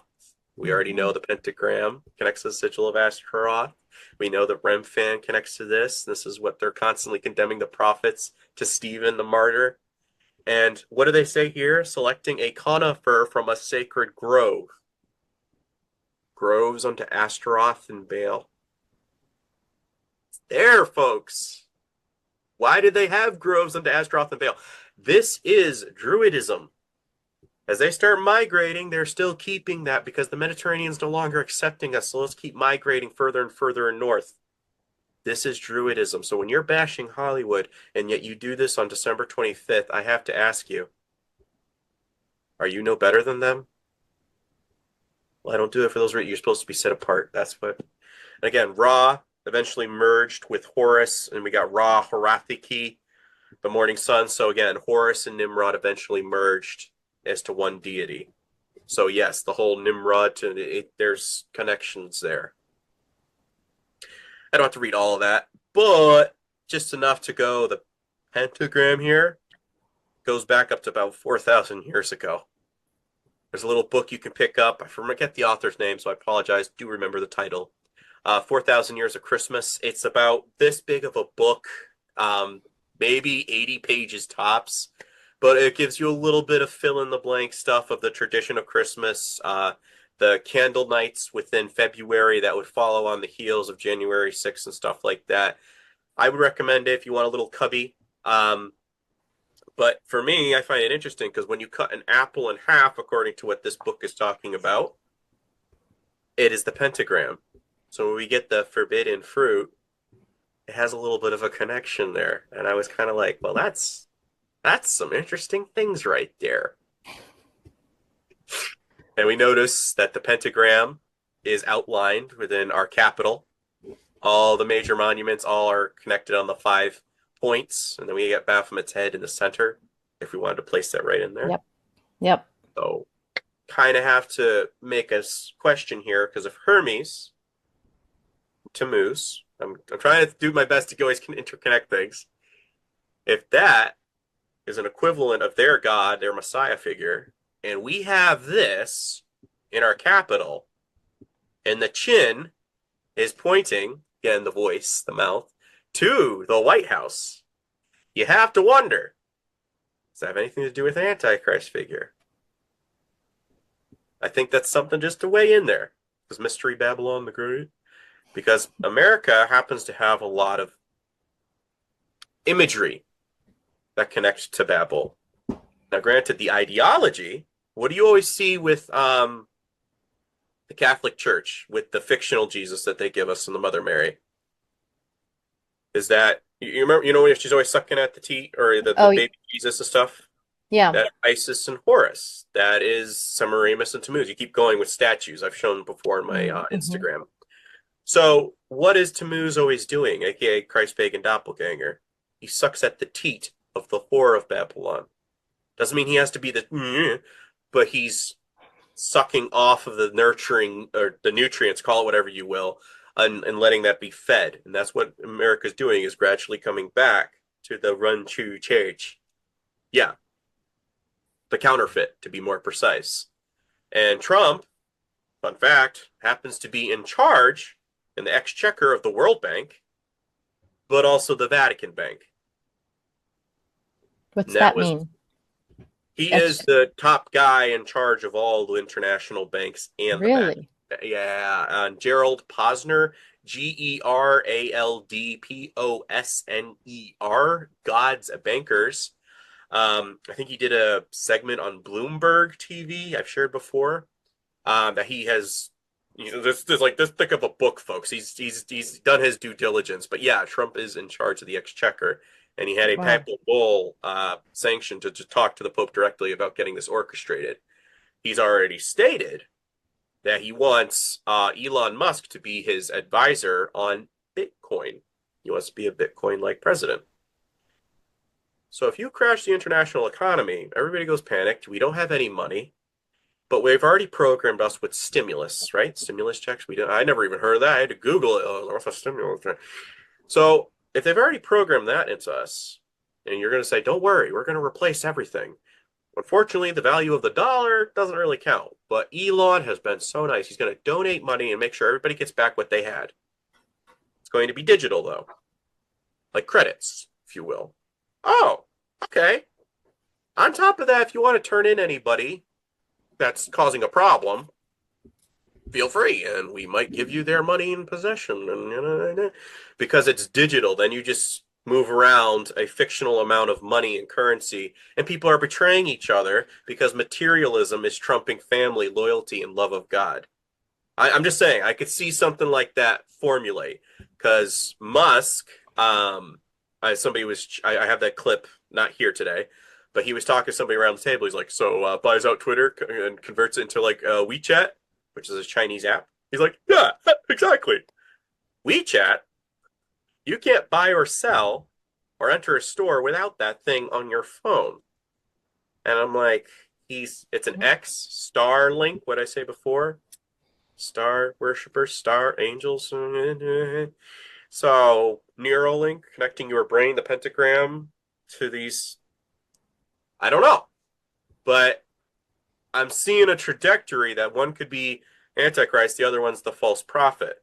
And then, signs and wonders of heaven. Well, that certainly sounds like his space thing. And then who signs Space Force into the thing? Yeah, Trump.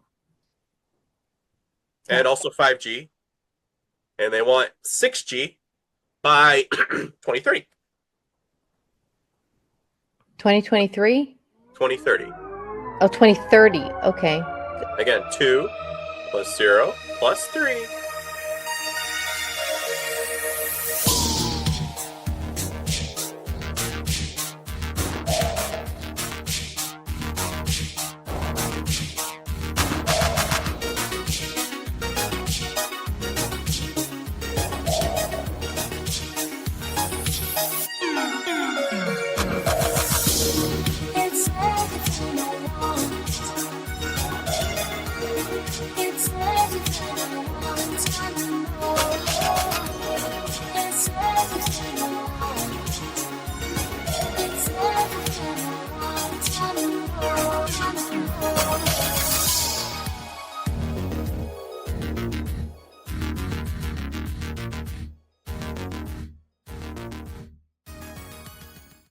Plus 0 plus 3 plus 0.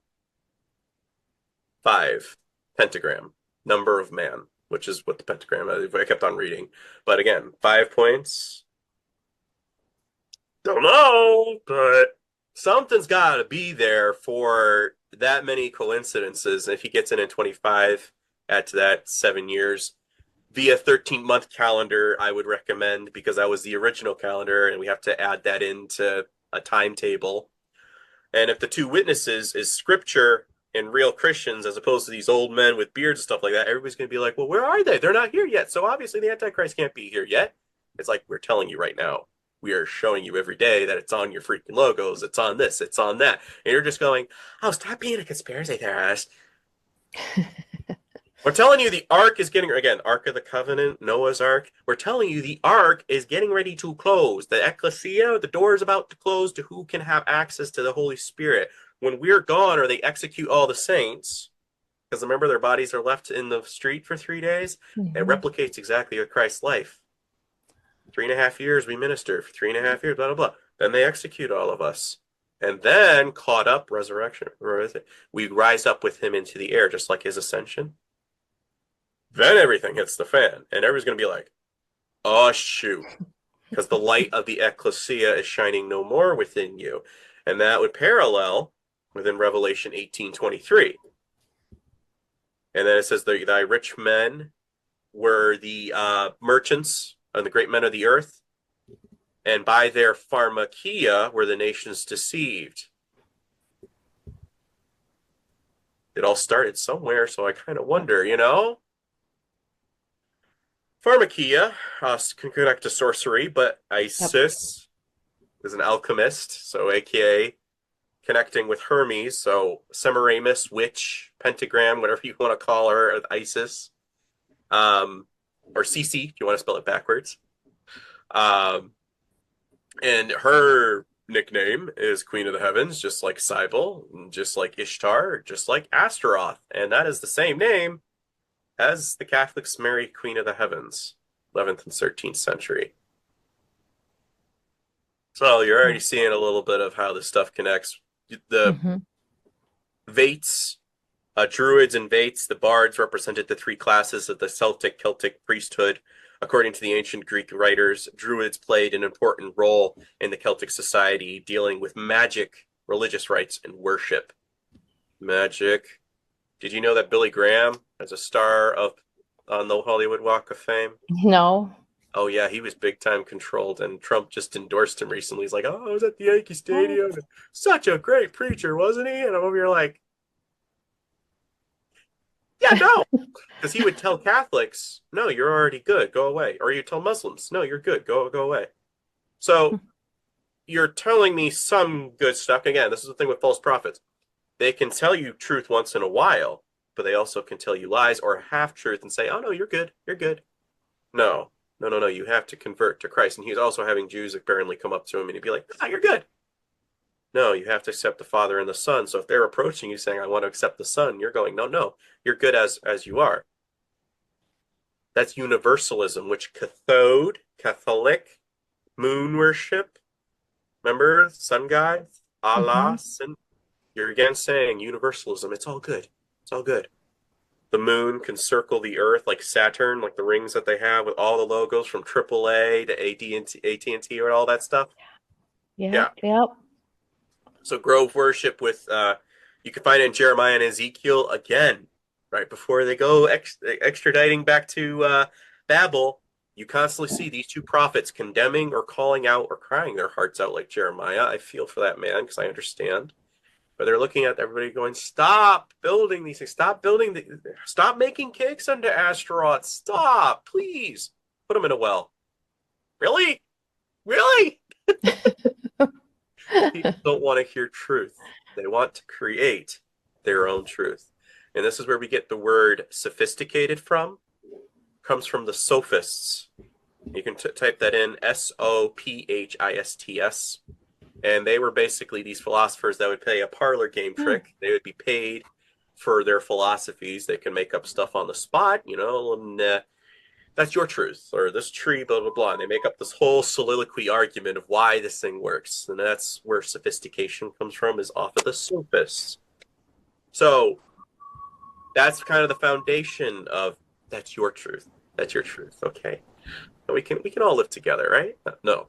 Not as a Christian. You're supposed to be set apart. That's what saint means.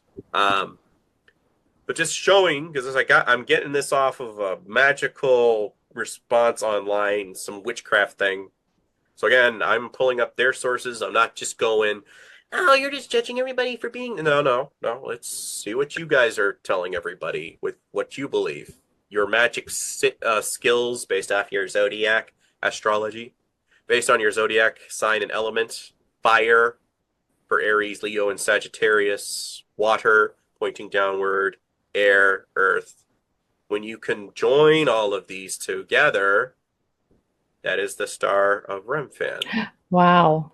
That is as above, so below. So when I'm seeing all these comment sections underneath the ad for a particular country saying, we need your donations. God bless. Blah, blah, blah. Like, you don't even realize it. Forgive them, Father. They know not what they do. You are literally spitting on Christ on a cross every time you type that, and you put this star after your comment, because this is what it represents. Your God is elementalism, is alchemy. You're a crypto Mason, essentially, or Kabbalist. No, I'm not. It's like, this is what it comes down to, and you don't even understand.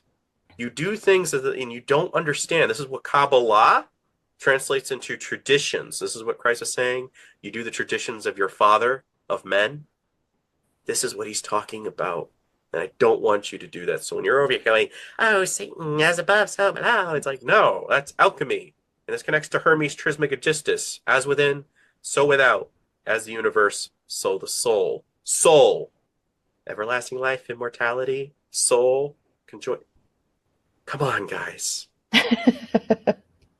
You know, it irks me. It irks me because it's like, guys, you're telling me you don't love God. One, or the I. So you've heard of, I think I might have told you this one in the last one. Something's telling me I did, but just a review for someone who didn't. But 322, foundation of the skull and bones. Yep. 3 times 22 equals 66. What's missing? The I, 1616. That's the number of the followers of the beast. 666 is the number of the beast. Hebrew gematria, Trump's name is 666. In English, it's 185, which means to manifest, vision. Just like the all-seeing eye connects to Tammuz. Tammuz, the eyes are the vision. I'm like, again, 33 times 2. So if you're a Mason, times 2 equals 66. What's missing? The I, God potential movement and independence. Become like your own God. God consciousness, Kundalini, chakra, whatever you want. Do as thou wilt. Just don't acknowledge Christ. That's what it comes down to. Is there's many ways to become your own God. And what was Satan known for? I will ascend to be like the God Most High. Oh, we can ascend with our God conscious. Sounds very emerald tablets of you. Very emerald tablets. What do they always depict Christ for us? A white tunic and a red sash. Tammuz, the great magician, maga, mage, wizard, great illusionist. On the 2017 Planet Trump Economics magazine, they have Trump sitting on a globe. Underneath him is the magician. Next to Trump on the globe, we have the Tower of Babel falling. Underneath the magician on the right, we have a skeleton riding a white horse. Sounds very similar to Revelation 6:2. That's weird. Well, yeah, and 2017, 2 plus 0 plus 1 plus 7. Put it all together, we get 10. X, Osiris rising. Nimrod was Ra when he was alive. When he died, he became god of the underworld, and in life was regenerated into his son, Tammuz. So when we're getting the god of the underworld, I'm going to be showing you something on that. I'm just like, I don't know, because Hermes was known to be a trickster god that would occasionally lead souls to hell. Okay. I wouldn't want to follow this trickster god, because the magician. And what do we see here? The Tubal Cain 8. 8th line. And what's he doing? The same pose, Statue of Liberty here, or the earth pose. You love the things of this earth.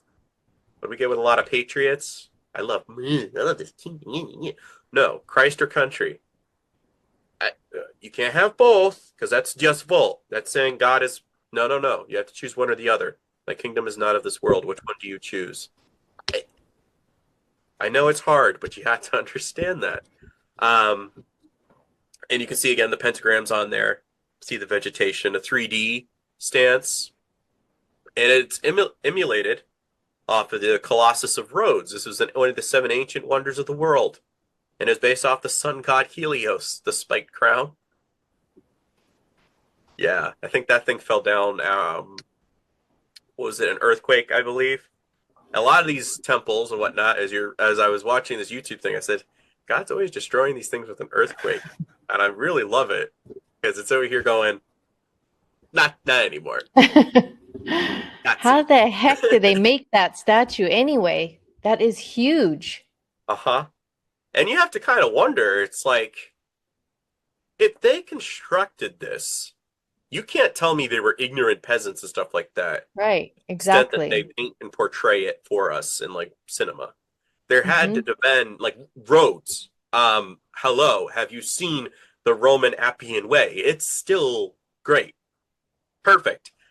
They're freaking closing down streets on my area for the last 6 months, closing off a street and redoing something, redoing that, and I'm over here like, you guys can't get it down to save your life. So don't tell me we're evolving. We've devolved. Yeah, that's true.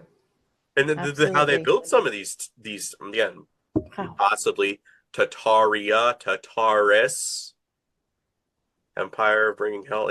Founded. This church was founded. Maybe it was built by the Nephilim because of these big giant doors and stuff like that. But then it was Christianized, aka Catholic, to fit the narrative. But you look at the symbols and stuff like that, the vibration of all of the architecture and stuff like that. There was a reason. Founding, kind of have to wonder. As I said, Attis, you can, again, I'm showing non-biased, you can look it up anywhere you want to find your own thing. Helios, spike crown, Attis, like I said, is an equivalent of Tammuz, as we've confirmed. So Helios looks just like him. Statue of Liberty. And Sol Invictus, aka the unconquered sun god. Wow. Dios Sol Invictus. Dios Volt.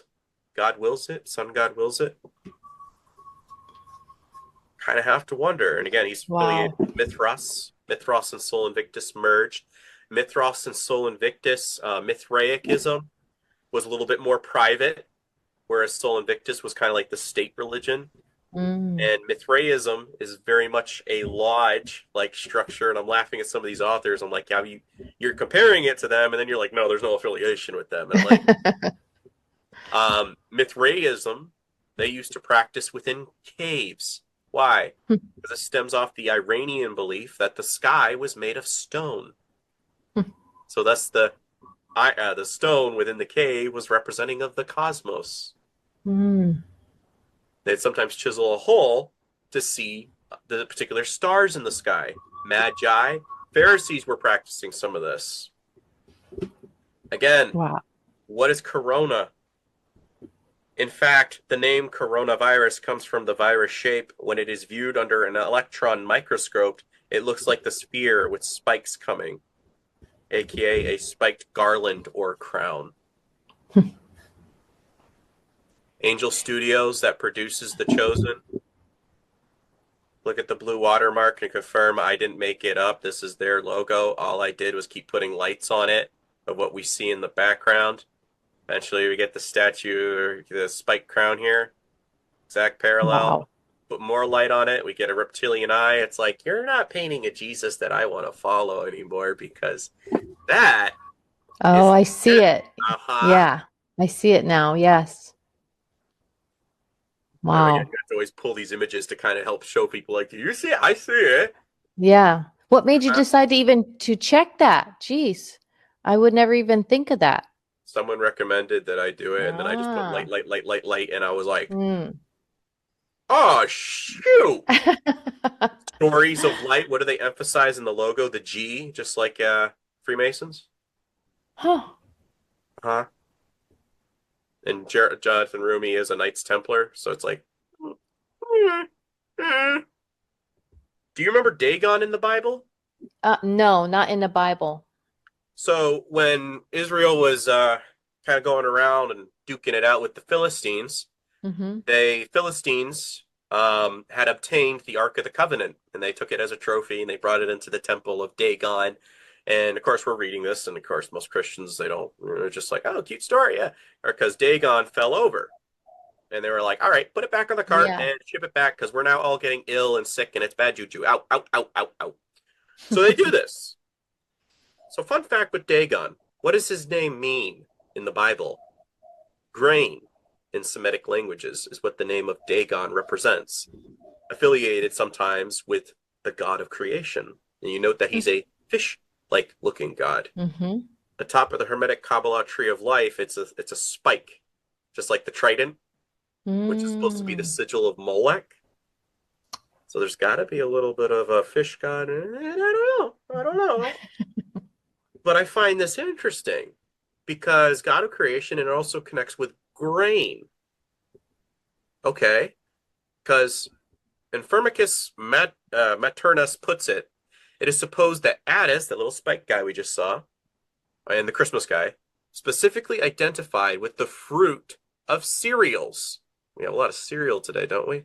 And Yeah. the punishment he endured is supposed to be identified with the harvester armed with the sickle and flicks on the ripe grain. He is supposed to have died during the grain harvest and to live again according to the annual cycle once the grains are reintegrated into the earth. We are not familiar with the pagan sources of Firmicus Maternus, according to whatever that person's name is. Attis means the flower and not the spike of or the ear, which dies before the grain appears. For him, any case, it seems that the grain is represented by a Adonis and not revived Attis. Now, it is therefore only between the 3rd and 4th centuries that most likely under Christian influence that the ideologies of Attis's resurrection was developed as formulated by the Emperor Julian and Celestius, the last pagan version of the mist ignores the resurrection. So we're affiliating, they're over here like, we need to update this because this whole resurrection of bringing Attis back would be better. And why? Because the pagan aspects of things is like, okay, we goofed up. We didn't know there was going to be a resurrection. So they killed off this Attis character, aka Tammuz's myth, and identified it with grain. Now, one of the other ways that Attis died was self-castration. Hence, a Kabbalist was when he was thinking of doing that to himself. As a loyal priest, that's what I do. This is where we get our Pride Month thing. And yeah, because it's, oh, look, Oh, you cut it off completely, you're saying? Not circumcise. Cut it off. Oh, gosh. yeah, Okay. Uniki. So the cause of death, there's two mythologies with Tammuz, is that he was killed by a wild boar every year. And again, this is where we get Ash Wednesday and eat pig for 40 days, pork, because you're going after the animal that killed him. But the best known myth of Tammuz describes him at the death of his hands of his lover, because he married grandma, because, Nimrod coming back, so why not? His punishment earned for his failure to mourn adequately when she became lost in the underworld, and then she came back and she sees him sitting gleefully on the throne. She's like, that's the way you feel about it. What I think might have occurred is that she kind of got upset at some point. It's very Game of Thrones-esque. And she says, hey, Satan, you want to use my son at any time in the future, feel free to do so because I hate his guts. Oh, you're going to give me a avatar? Yeah, use whatever you want. Son of Perdition? Yeah!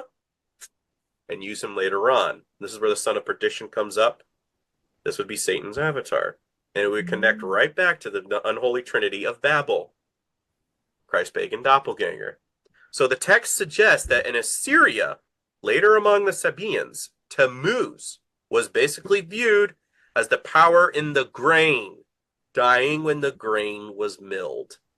And that's Britannica and Tammuz. So grain with Dagon, grain with Attis and Adonis, and grain affiliated with Tammuz. What did Christ say? I am the bread of life. In contrast, like eat my bread, eat this. What's he doing? Again, a doppelganger perspective. A liar. Adonis is a variation of Trump's name. Donald. Donald means world ruler. Adonis stems from is an equivalent of Dumazid, the Sumerian goat shepherd god. Dumazid's equivalent is Tammuz. That's weird. Oh, yeah. It gets really weird when you start digging into this stuff, but this one I can kind of skimp over. But just a rough thing: the supremacy of Mithra, again, Attis, Hermes, little variants here and there, is also shown by an enormous number of kings, princes, and nobles containing the name of God. And this is not only in the later days, but also in the earliest times. Conquering kings of Persia established their religion wherever they carried their victorious armies, especially in Babylon, uh, which became the winter residence of the great kings, was the Magian cult established in great splendor. And you'll find over here the Persian arms had laid their temporal power by previously reigned by the cities to be Chaldea, Babylon region, and and the priests of the conquerors, the Magi, aka Maga, were established in the highest places as the representatives of the religion of the court. But the Iranian religion was not strong enough to resist the fascination of the ancient faith and conquered and reached back. And then Mazda was connecting with Pharisees. Post-exile Judaism was strongly tinged with Mazdaism in the form of Phariseeism. That it was not strongly disputed by some, Pharisees may have even owned their name of those doctrines they had partially absorbed. The Parashim may have been spelled Perishi in Hebrew transliteration. But only where the Pharisees were gradually became the national party among the Jews, imbued with Mazdaean ideals. But many schools of mystic and Gnostic nature arose in Syria and Arabia. Islamic Sufism is an equivalent, who were more or less adherents to Magian traditions. Magian, Magi, Maga, Babylon, call it whatever you will. This is what they're coming from. And I think I screenshotted this from a thing that folks can find a PDF online. The Mysteries of Mithra by G.R.S. Mead. This was only with like the first 20 pages, and I learned more about the Magi than I have in over a decade in church. I was like, okay, this puts a whole new spin on Pharisees and understanding the star religion, and them going, oh, no, no, no, you're not the one we're looking for. It's like I did all the credentials perfectly. It is me. They didn't want that. Hermes, Thoth, where we get thought from, like I said, is affiliated with the Caduceus staff. What's the first trick that Moses pulls? The throwing of his staff. Yes. And he, again, as a prince of Egypt, you probably would know a little bit of this Thothian magic. But what does his do? It consumes the other magicians' snakes. Again, what folks don't seem to realize, after the magicians, wizard, mages, whatever you want to call them at the court, the wisdom men, they're not being liked so much anymore because, Christianity is starting to take form. So you start migrating further and further north with northern tribes with Druidism. This is where you get, again, 5 points on a pentagram. 4 represent the 4 elements. The 5th represents a tree or soul. And according to Hermes Trismegistus, like you could imbue a leaf or something like that and put a spirit of a god within the tree. So when you're breathing oxygen and stuff like that, and Druidism, when you're praying to a tree, this is what that is coming down to. Make little shrines, and God's like, they don't have mouths. They can't stop that. This is what they're doing, though. And what does Christ or Moses do when he goes out into the wilderness? Remember when they were talking and Moses lifted up the serpent in the wilderness? Why? Because they're still buying this poisonous ideology of turning away from God. He says, okay, you want a bronze serpent thing to look up to? You want to look back to the Thoth guy in Egypt? Moses, build them a little snake staff. It's going to be constructed by a man of God. You guys want to look at a symbol? Okay, fine. Here's a symbol. I'm mocking you at how stupid you sound. But you want to look to that? Then go ahead. Because then we get the verse. And again, right before John 3:16. And as Moses lifted up the serpent in the wilderness, so must the Son of Man be lifted up, that whoever believeth in him may have eternal life. God so loved the world, he gave his only symbol of Tammuz, or Caduceus staff, chakra, kundalini. It's the same thing. And Christ puts himself on that. Just like with Aslan, don't recite the dark magic to me, which I know what's required. I'm putting myself in his stead. Okay. You want to? Yeah, I do. Because celestial currency now is in play. It's not just blood of man. It's now you realize what you're I do. Okay. Just I do. He dies, dead for 3 days. Ah, da, da, da, da, da, comes back. Huh? Yeah. Oh, by the way, all of you ones that came down here and fell away, they're going to take your positions on the heavenly council. What? Because I just broke the barrier. Now they can have access to that. Because what we get, Genesis 6:4, sons of God come down and had affairs with the daughters of men. We go over to 1 John, and Paul writes, behold, what manner the love of the Father, that we, Christians, should be called the sons of God. This is why we wrestle against Christian spirits in high places. Why? Because you're taking their place on a celestial council. Would you not be kind of angry? Yeah. Yeah. Yep. Again, symbol of moose, cross. The symbol of Thoth. Again, what's on top of it? The pine cone. Osiris, staff of Osiris. It's in Sumerian on the Caduceus, Aaron's rod. The Sanskrit chakras. Like I said, at the very top, Maga in Sanskrit means high priest of the sun. Could be a coincidence, but they seem to believe it. Kabbalah, the tarot, like I said before, with Mercury, connects with Hermes. Tarot cards, the elements. So yes, they're all pagan, Ashtaroth. And look, this is the description, as above, so below, with the magician. Remember the magicians and the staff? So you see it. It's in the Bible. So Nimrod's son, Tammuz, this is what they're believing. This is what they're promoting. And they're leading the people of Israel astray because they're following this guy. Not supposed to do that. Apis bull, they're building a golden calf. Look up Apis bull in Egypt. That was a god of virality, strength, and leadership. That was a ketubah ceremony. When you write down in stone a marriage contract, they're doing this at the base of Mount Sinai, and there's a nice little tent ceremony, and God's saying, I'm going to be your husband. I'm going to provide protection and provision. Moses, what are they doing?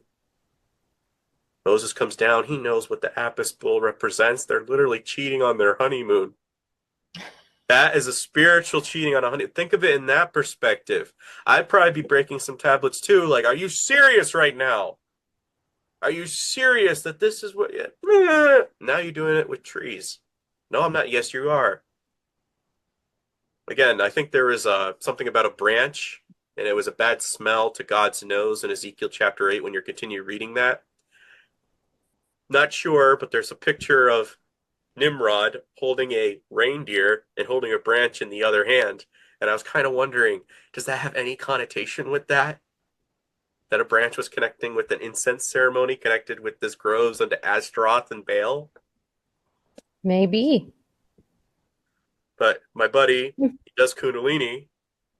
He's telling me that's not, but you're against Christmas trees now. Yes. But you're also against the New World Order. Yes. So this all-seeing eye thing, correct. But look, to quote Albert Pike, Freemasonry is the search for light, as you will see, leads us directly to the Kabbalah. Same thing. Yep.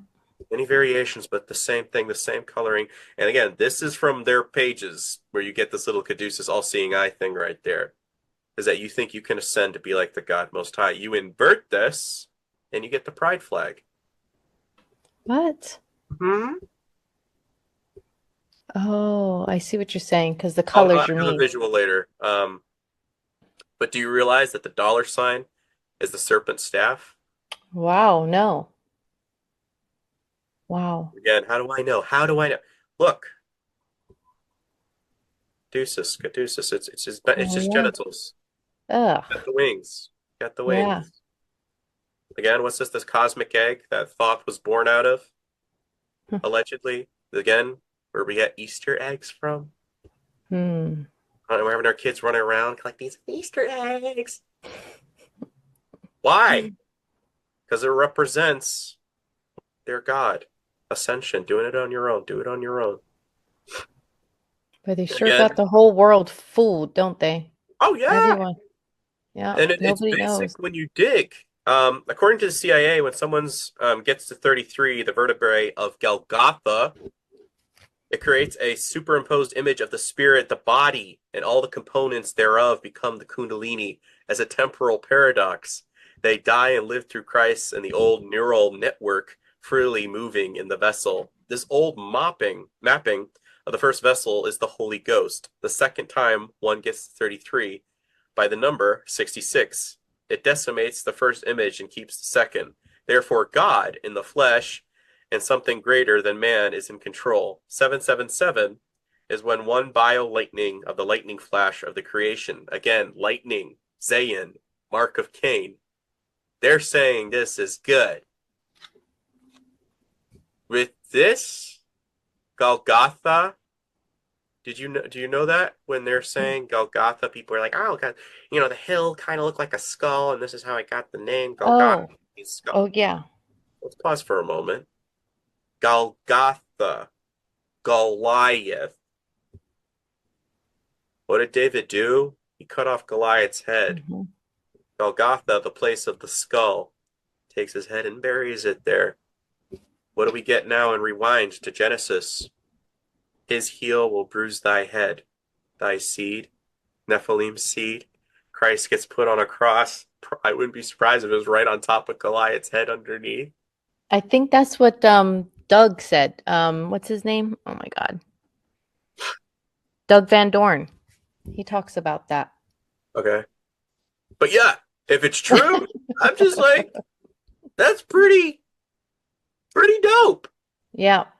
That he pulled off so much symbolism at this cross, and they thought they were beating him at their own game with putting symbols of mockery, and he conquers all of that. That is why they still hate Christians as followers to this day. Talmud is saying he's boiling in excrement in hell, that he mated with donkeys. His mother was a whore that mated with carpenters. This is what they're still saying, and you're saying, God bless those people. The ones still mocking him today, this is what the IDF is learning in their schools, and I have a clip that I could play for you on that, or anybody that was asking. So they have tiers within Mithraism, again, connects with moon, Mercury, Mars, the sun, Venus. Notice that the Caduceus fits right on top of the Sephiroth of the Kabbalah tree. Caduceus, Sephiroth, this is what they practice. When you do hopscotch, dot, out, in, out, in. 10. Yeah. Constantly throwing it in our faces, and we don't see it. Mm-mm. Venus would connect to pentagram, or the Queen of the Heavens. Divine degree of Saturn would be Nimrod. Mercury, reflection. Again, the eyes. Ascending. You seen this one? No. So you see the E at the top. Again, your back's face the west. Mm-hmm. East to west. You look that up. There's a bunch of articles with Trump, east to west, east meets west, east meets west. I'm like, that's affiliated with Helios, the spiked crown guy. And he has that picture of Helios riding in his penthouse apartment on a wall over an all-seeing eye and a pentagram between two pillars. Well, if you understand symbol, again, their backs face the west. This is always an opposite in contrast. Is that the Garden of Eden, where it was located, it's always doing the opposite, putting your backs against God. This is what is in Ezekiel chapter 8. So the two pillars, two towers, we have a lady sitting at the top, sitting underneath the sun, Ray, which would be Nimrod, so his symbol. Go down here, we have Nimrod pointing up to the Queen of the Heavens, crescent moon and the stars, her logo. What's in the middle? We have a young man doing the earth pose, just like Statue of Liberty. And what's he doing? He's holding a key in one, and he's got an anchor in the other. Now, in Freemasonry, anchor means hope, and he has a key underneath the all-seeing eye. Why? Because you're unlocking your God potential through Tammuz, the Messiah figure of the occult. That's what this all means. So you could look at this picture and be just like, two twin towers, and the third tower that fell that no one talks about had 47 floors. 11, 4 plus 7 is 11, duality. And it means wisdom and ascension to walk between these two pillars. like Candace Owens just recently did at a Catholic church with a black and white floor. I was like, Oh, you could say you're not, darling, but you are, because that's a very, very symbolic photo shoot you just did. What did Tammuz say, or Hermes? The sun is father, the moon is mother. Two snakes conjoined, incestuous seed to produce the Messiah figure, the wings, the all-seeing eye.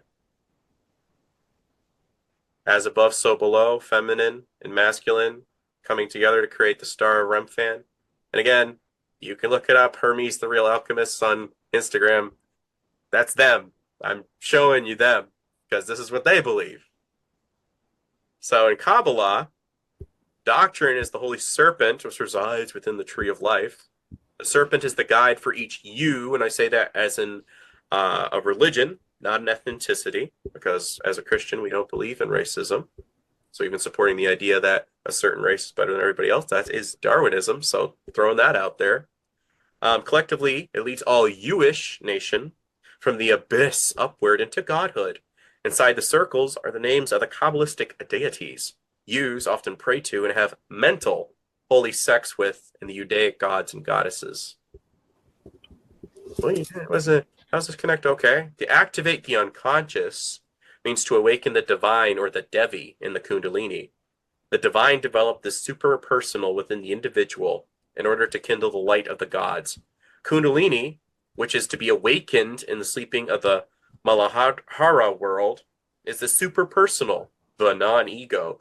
For this reason, Kundalini is the same principle as the Soter, the savior serpent of the Gnostics, Dr. Carl Jung.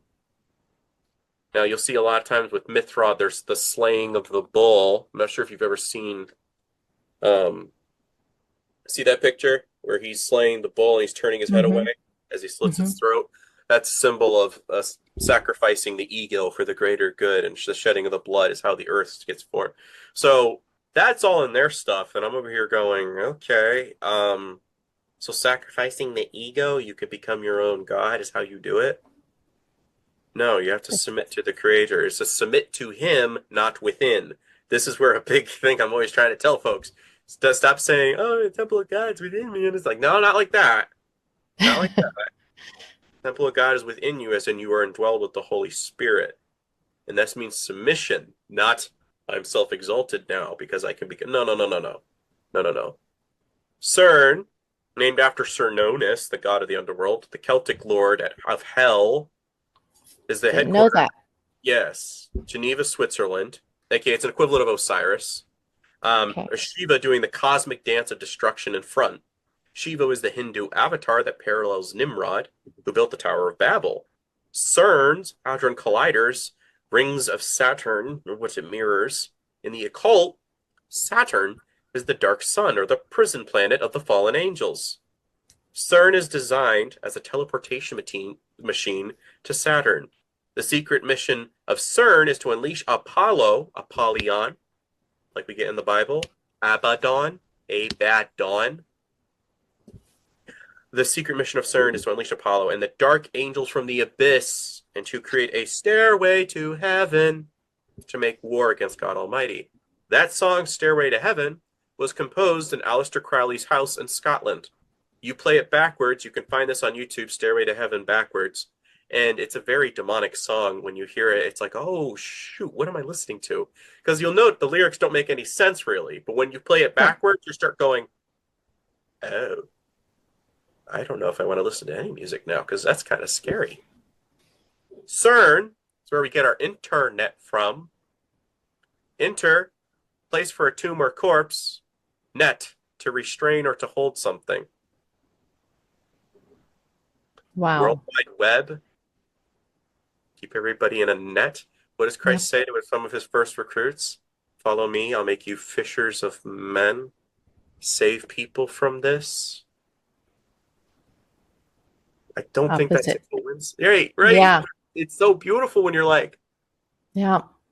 CERN, according to Caesar, equates Cernunnos to Dispatar, a Roman god of death of the underworld, who perhaps is an aspect to Pluto. How interesting. Dispatar, Saint Petar. Dis means to be set apart.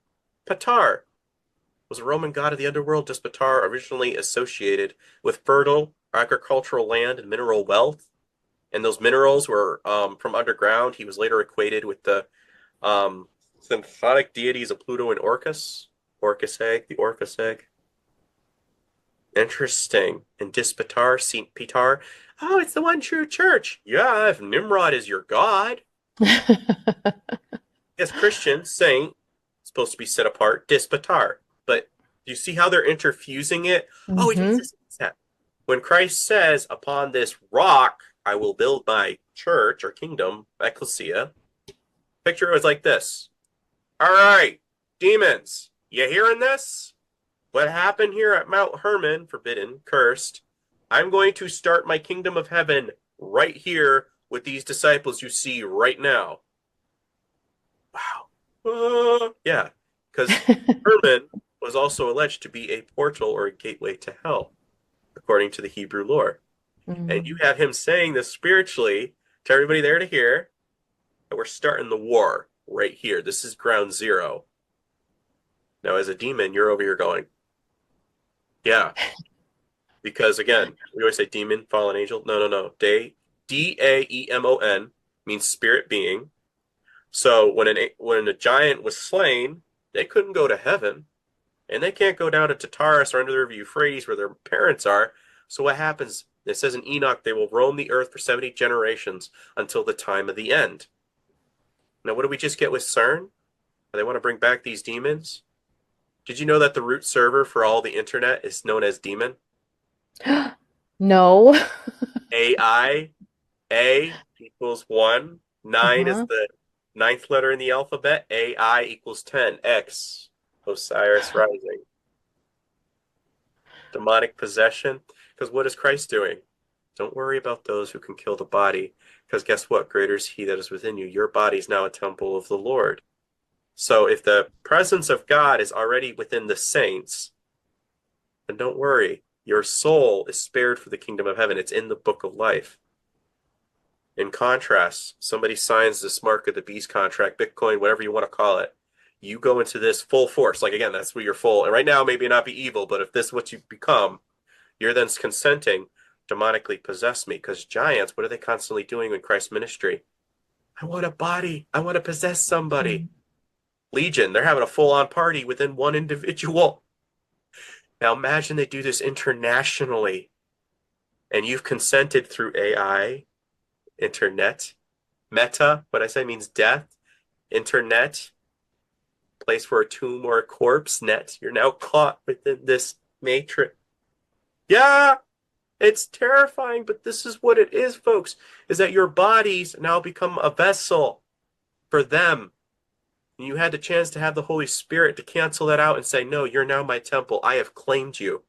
I think it's in Corinthians, 1 Corinthians, where it's talking about your body's a temple of the Lord, and those who try to destroy his temple, he'll go after and avenge him. So don't worry about it. But this you have to understand. One's a soul, the other one wants flesh. One's preserved your soul, the other one wants your body. And now they're mad because they just lost somebody from the kingdom of heaven. So the real thing is we're not worried about so much sinners. They're already lost. They're already buying all of our lies. What we want Christians to be silent. We want them quiet. We want them asleep, sleeping bridesmaids. We don't want them seeking knowledge. We don't want them looking into conspiracy theories. As long as they keep checking in and doing Sunday, aka Sol Invictus Day, we got them. So when a Christian starts waking up and becomes vocal, this is what they don't like. But anyways, just connecting a little bit more. Roman Mithras, Mitrahat, connects with the Roman army, became a popular god. Something interesting, Mithras was born of a virgin, just like Attis. Again, the Christmas tree origins. Oh, look, he's impregnated me for you a tree, huh? Yeah. So think of a Christmas tree as Nimrod's phallus, and maybe you never want to do it again. Because the wreath and why it has red, supposed to be blood from a womb of a birth canal. Yeah. So think about what you're doing, because I'm over here I'm like, this is so much idolatry. Why? Mithraists call themselves brother, and were led by a priest called Father, aka Pater. Dispater? Father? Pater, don't call any man father on this earth. So again, when you're saying, brother so-and-so, why don't you come up? Don't call me that. Please don't call me that. Symbol of the father was a staff, a hooked sword, or a ring in a hat. And again, moon god, like we said before with Allah. I was just throwing it in here for a review. Don't need to go through all that with you. Balfour Declaration, though. 1917. Anybody's going, it's always been their land. Do you know about the Balfour Declaration? The what? No. You don't? No, I've never Oh heard yeah, of it. I love it. Because this one, the Havara Agreement, aka the Transfer Agreement, and you can find that by an Israeli author, Edwin Black, the Transfer Agreement. Write that down, folks. Great book, and he's talking about how the Z's had an alliance with the Nazis to basically persecute a small portion of the Jews, to force them to want to get out of Europe and go and settle into Palestine. Why? Because you need to have some of the real ones to go over there as you infiltrate and create your new world order hub. This is where they want their new world order capital. The Balfour Declaration was a public statement issued by the British government in 1917 during the First World War, announcing its support for the establishment of a national home for the Jewish people in Palestine, then an Ottoman region with a small majority of a Jewish population. The declaration was contained in a letter dated on November 16th of 1917 from the United Kingdom's Foreign Secretary Arthur Balfour, the Lord to Lord Rothschild. A letter of the British Jewish community, is transmission to the Zionists Federal Foundation of Great Britain and Ireland. The text of the declaration was published in the press on November 9th of 1917. Never heard of that. Huh? And fun fact, I should have pulled this slide up. I do apologize. But on a temple coin that was made, formulated in 2017, has Trump Cyrus Balfour Declaration. Wow. Within 100 years, because 1917 was when this was founded, and they have the other thing, and they have Trump and Cyrus mirrored right on top of each other. Interesting.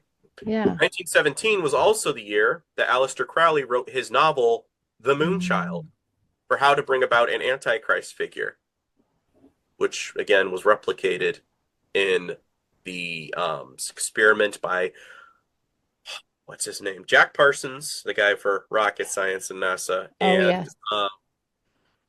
founder of the Church of Scientology, L.L. Yes. Hubbard, who That's said right. he founded it to bring about the Antichrist figure. Trump was going on during this time. Likely conceived around 9/11. Born in the month of Tammuz, June 15th. That's weird. Sorry, 14th. Because 1 plus 4 equals 5 pentagram in the month of Tammuz. I'd like,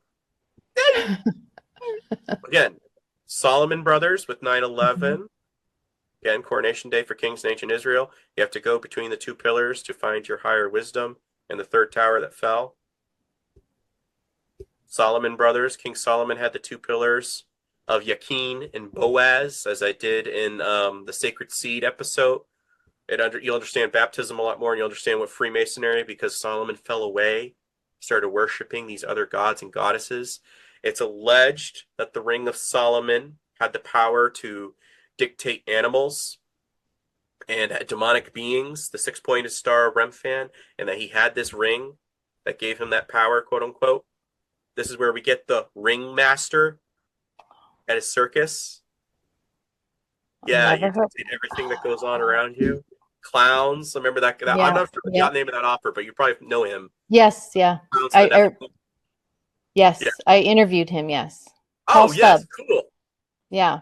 Yeah. I was reading some of the similar stuff, and then I'm watching some of his stuff, and I was like, oh wow, I gotta talk to him at some point. Yes, he's really nice. Yes. But yeah, this is what this is connecting into. And if that's the Star of Remphan, that allegedly when the Knights Templar found it in the Holy Land, they began to spit on crosses and started worshiping Baphomet. Baphomet is an equivalent of Hermes, Hermeticism. This is what Freemasonry worships. Some people are saying, oh, they're just trying to get a cute tale using the Templars, and because it sounds like a nice little thing with old men playing with swords. But no, they basically King Philip of France, the Fourth, was borrowing a bunch of money from the Templars, and he was getting into so much debt. He's like, I know what they're doing behind closed doors, so I'll just use this. It's apostasy.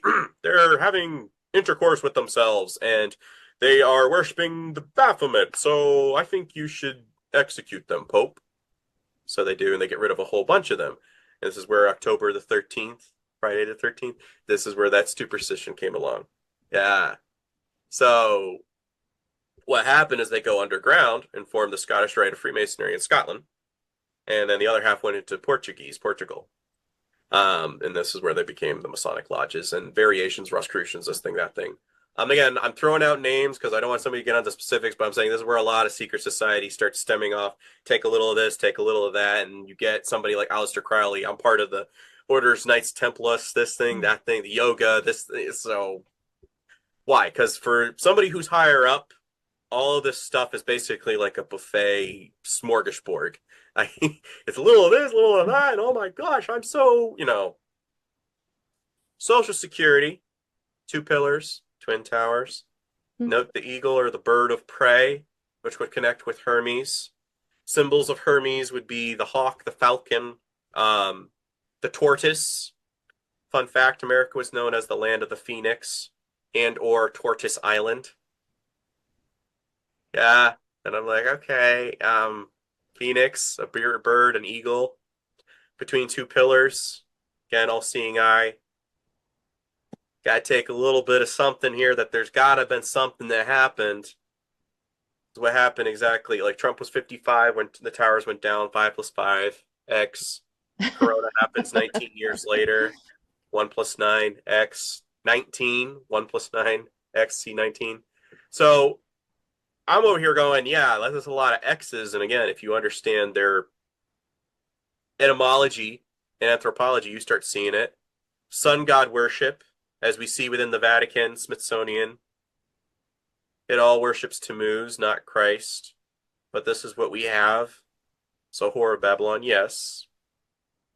Helios, and over here, both gods were known as the all-seeing in Helios's case.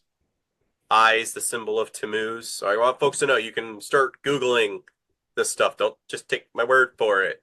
I already covered some of that. Idolatry.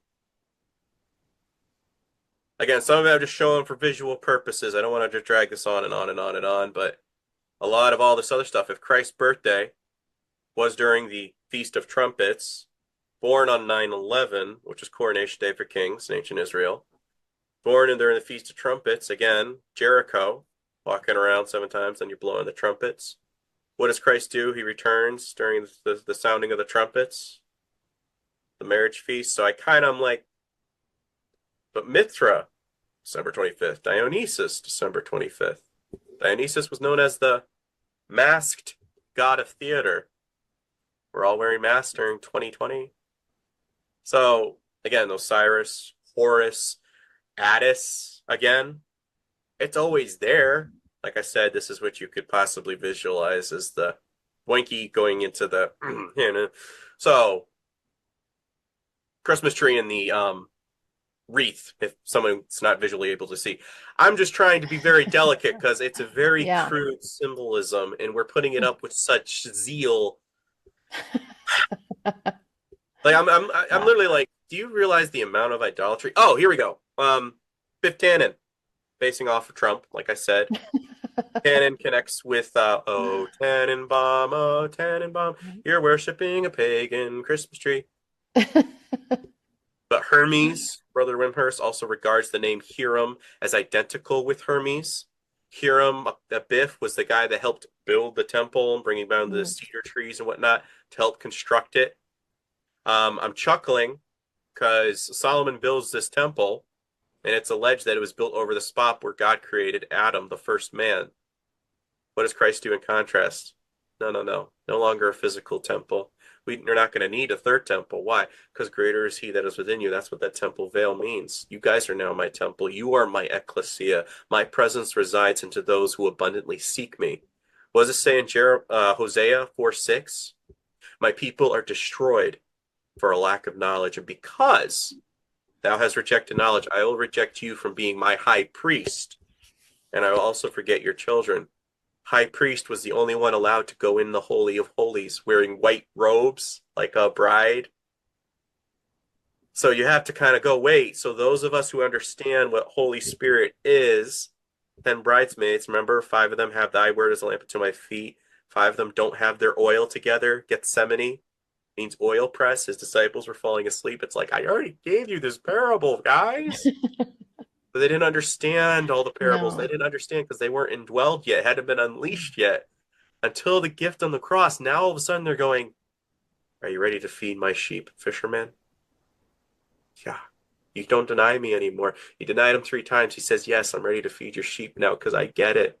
In fact, I'm willing to die upside down on that symbol that you died because I really do get it and I love you radically for it. I'm getting teary-eyed. Sorry. This is what it's all about, folks. Because when you Yeah. understand this, you start going, this is all in the Bible. Yes. And again, Hiram, I mean, in Sanskrit, Huram, Sanskrit word for guru means spiritual teacher. Hiram a Biff Tannen, teacher, father, teacher from the father, the Masonic initiation. Hiram was a widow's son, just like Nimrod, Horus, Tammuz. Horus, the child of Isis, was the reincarnation of his own father, Osiris, just like Nimrod. And so was the Posmusius child, well as described as the widow's son. Again, Mason, widow's son. There's an etymology connection there, as I've read before. Through the tribe of Nephili, he was born to reside in Tyre. Woe unto Tyre and Sidon. This has a connection to this. And many will say, therefore, he learned from the Dionysian fraternity, which had a center there. Apollo and Dionysus were brother gods, half brothers. Nimrod did his mom. Yeah. So Apollo being half brother to it checks out. And this is foundations of a lot of Nietzsche's philosophies was based off of this stuff that he learned. During the Enlightenment era, it was bringing in a lot of Hermeticism. Remember, a lot of the founding fathers were just deists, a higher being. How very Masonic of you. This is what a lot of people say. Oh, just, there's a higher being up there. No, you have to acknowledge the Father's Son. That is how you get in. No one gets to the Father except by me. Why? Because I fulfilled the old covenant by coming into the flesh. Now I am the Father's word proof. I am living proof that my Father's word is good, but you have to accept me in order to access the Father. That's what the gift of me. That's how you get into the Holy of Holies. That's how the Ark of the Covenant becomes you. A lot of Christians aren't getting that. No. Tammuz, ironically enough, his little hat looks like the Mithra hat. Mm-hmm. And he's carrying a pine cone, dripping it in blood. And again, Hermes' purse, yes, it does connect with this guy carrying the little bucket. Here we go. Solvay and Coagula. See the both tattoos? Again, Mm-hmm. J.K. Rowling. On either side, and again, this is from the same book, G.R.S. Mead, The Mysteries of Mithra. You can find this online. On either side of the small figures, almost duplicates of Mithra, holds a torch upward, with like Statue of Liberty, or a torch in reverse. And the dataphors and torchbearers represent the powers of life and death, the waking and the waning, the spirit of autumn and the ascent and descent. They are also the symbols of the 2 great powers represented in the alchemical and Rosicrucian, which is Christian Master Mason, tradition.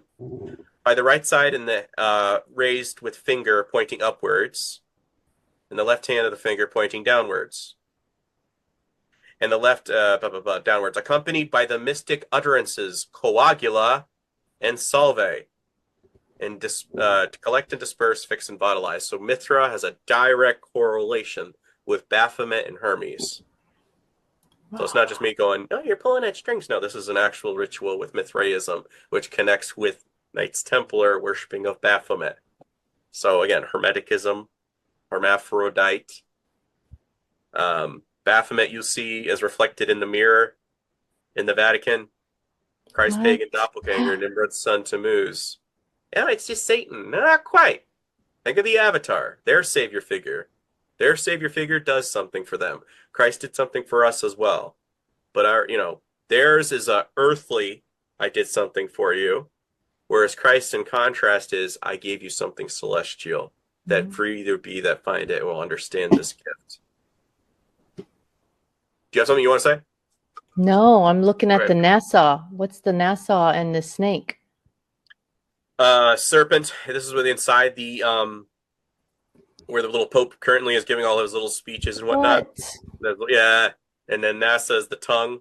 That's the tongue of the serpent that a lot Oh, of folks don't seem to realize. no, Minus I never T saw that.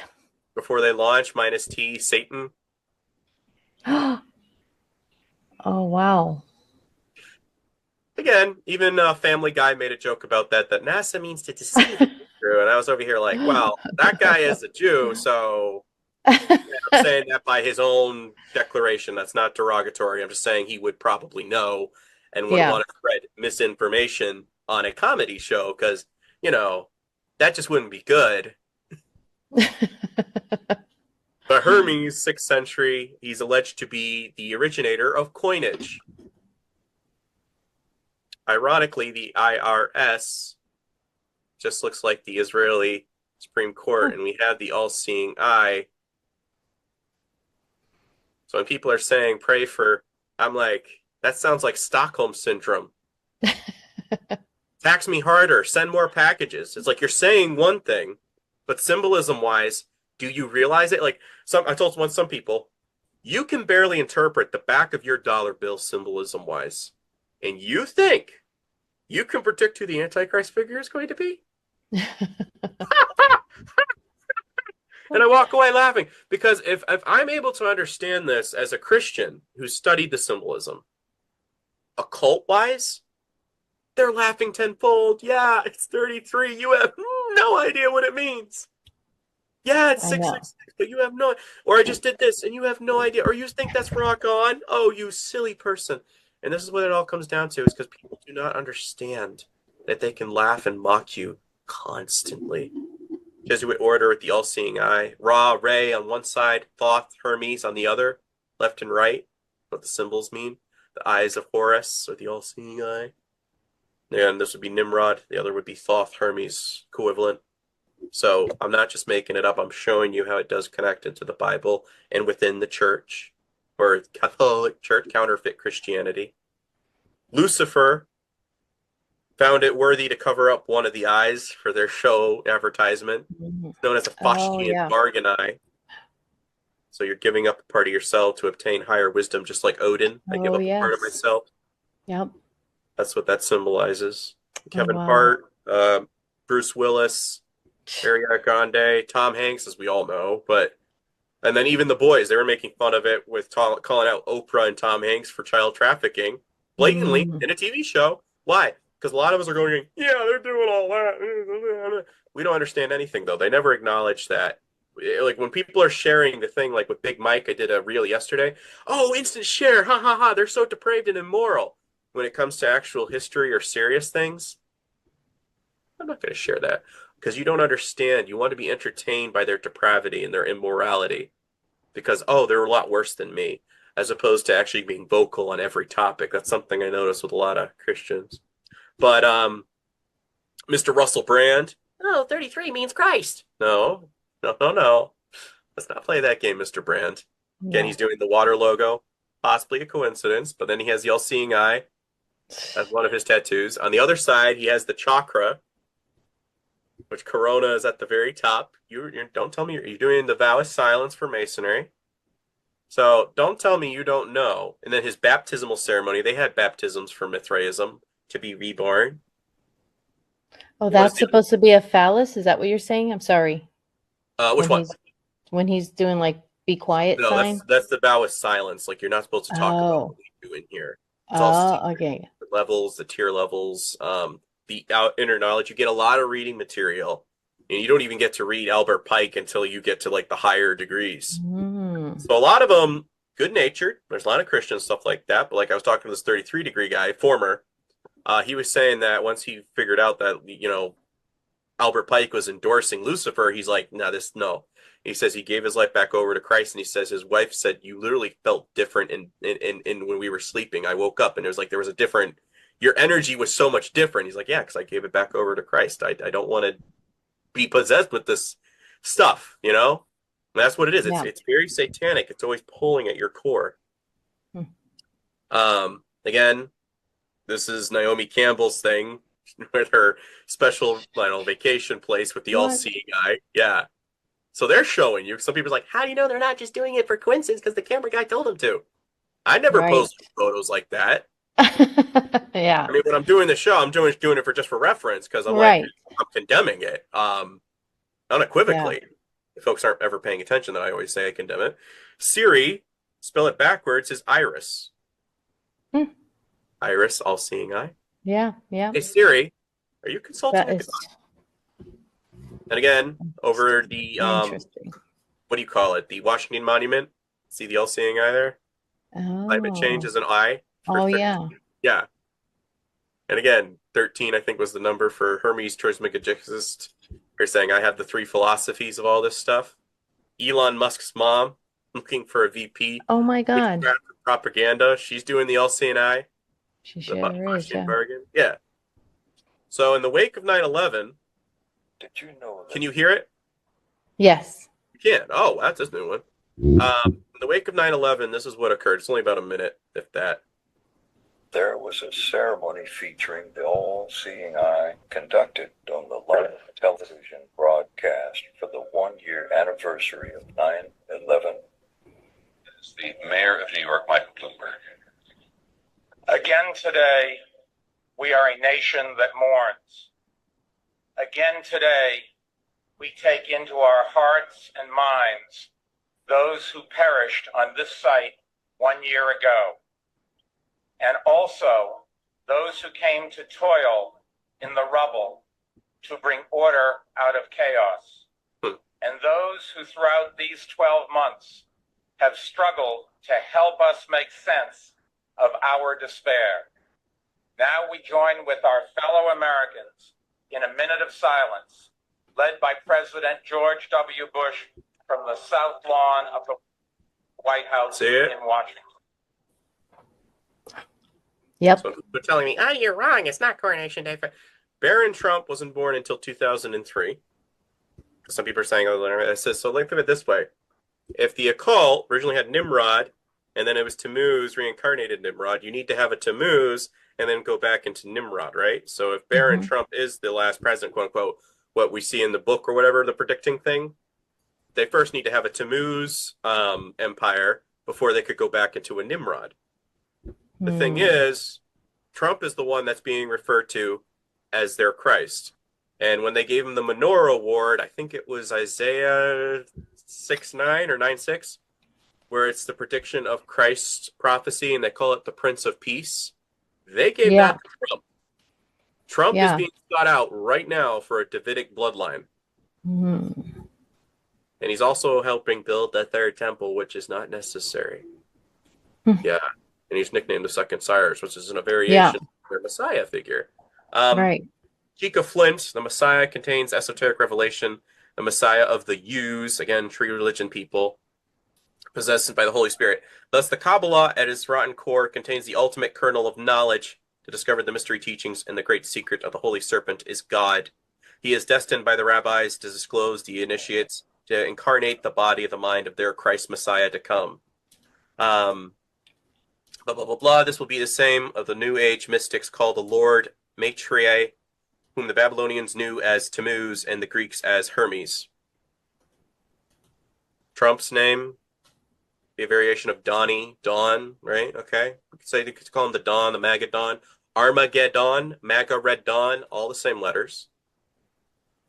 And again, Dumazid or Dumazin was a Sumerian's Dumazid the shepherd, and his parents were Ishtar or Nana and Dutter. His equivalent is Adonis, and we have over here Adonis's equivalent is Tammuz.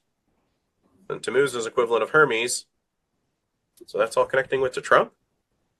And God Made Trump trailer. You watched that for Paula White Cain? God made Trump to be a shepherd unto mankind. And I was like, a shepherd unto mankind? Doesn't Christ say he separates the sheep from the goats?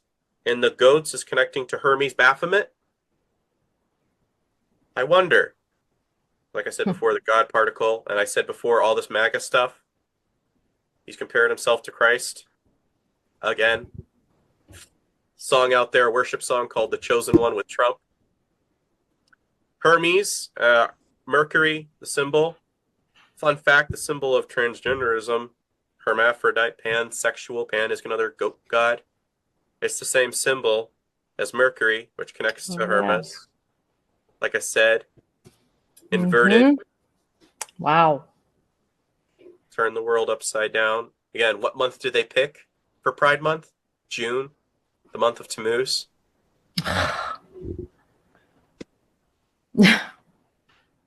Who signed Operation Warp Speed? Adonis Triumph. This guy, Right. Liberty Cap, Liberty, like Statue of Liberty. So we must ask ourselves, did the model of liberty, freedom, and equality die with you, or the cult of Mithras? Did his red cap of liberty, red cap, fall to the ground forever, never to rise to the dark ages? Much later, some would say by magic, some would say by coincidence, some would say that the spirit never dies. The Phrygian cap came to be a figure of the heavenly French Revolution iconography, probably influenced by the Roman goddess Libertas. The color red, is that what they're saying? The That red means caps something? of Phrygians, or the Mithra cults, always affiliated with Sons of Liberty. We are the Sons of Liberty, and they all put the candles on a tree during the American Revolution. Okay. And wrapping up, remember when I said Trump is known as their Cyrus?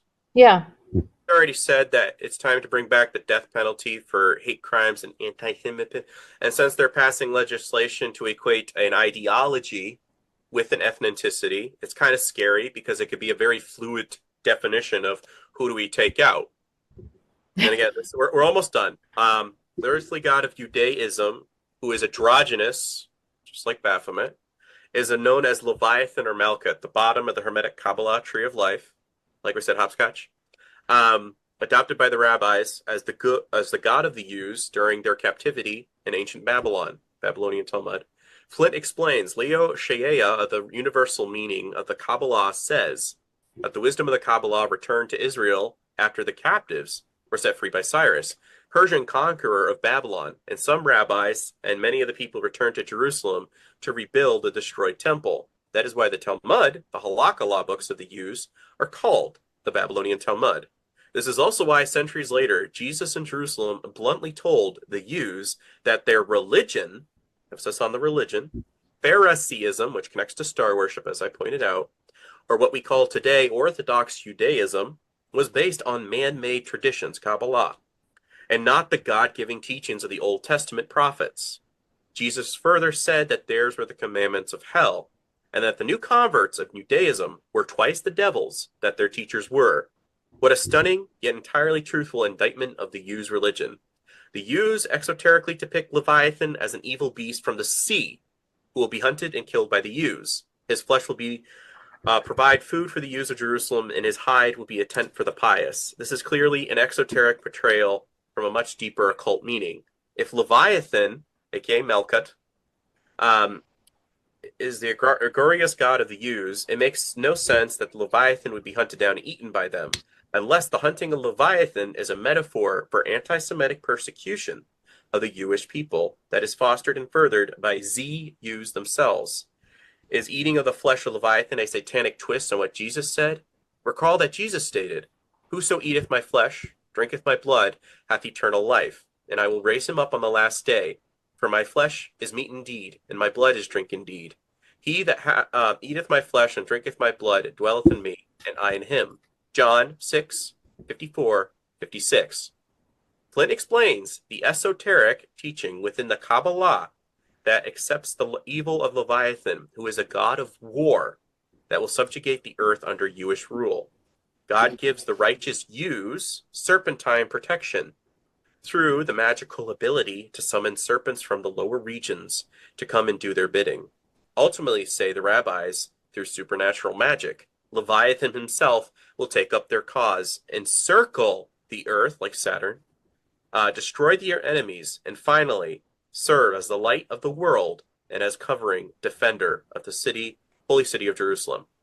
The worship of Leviathan, the Jewish serpentine deity, is the esoteric worship of Satan. Flint explains, more pertinent to the discussion at hand is the revelation of the Judaic religion and its Kabbalistic aspects literally advocates and practices veneration, admiration, and worship of the serpent as deity.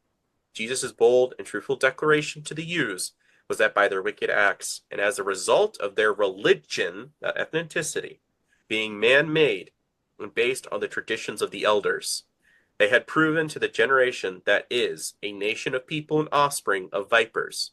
The Lord's exact words were, ye serpents, ye generation of vipers, how can ye escape the damnation of hell? Note Trump always doing this pose, the water pose. I never noticed that. Adonis can mean Lord, like Baal, Lord of the earth. Judgment Day is over here on the left of the Kabbalah tree, the moon, Catholicism. Malkuth, souls of fire, like hell. Malkuth also equals 10. Osiris rising, the son of perdition. Similar to their text versus what's in Revelation that it states. Abaddon, a bad dawn. What was the first moon landing thing? Apollo 11, Apollo, sun god. 11, duality. His twin sister, Artemis, was our second moon shuttle. Artemis, the goddess of sudden death, died suddenly. Anyone? I said before, they want to have a new world order between the two rivers. I'm just showing that map again. Why are the angels bound to the river Euphrates? This Greek word dio, bound, is later found binding Satan during the millennium, in the same way that the angels were bound to the river Euphrates. Why? In the Old Testament, the river Euphrates along the boundary of the Garden of Eden, when God made his covenant with Abraham, he gave the land from the Nile to the Euphrates. Osborne writes in 1 Enoch 56, 5, 57, and 3, the angels of punishment turned to the east to the Parthians and the Medes to get them to attack Israel. This is very similar for those with the angels bound in the great river Euphrates. This language might be here to explain that God is binding the angels from doing more than they are permitted to do for this timing. Later, the Euphrates dries up, so the kings of the east could conquer the people there. This is interesting, because over here, this grace and good founder of Mithra was a guaranteed perpetual victory, the epitaph most glorious, signifying the power of bestowing the Harvaran Sea, given to Ahura, Mazda, and Mithra alone. Mithra is one of the yachts. It is spoken of a god who goeth through all the regions dispensing glory. He goeth dispensing sovereignty, increasing victory.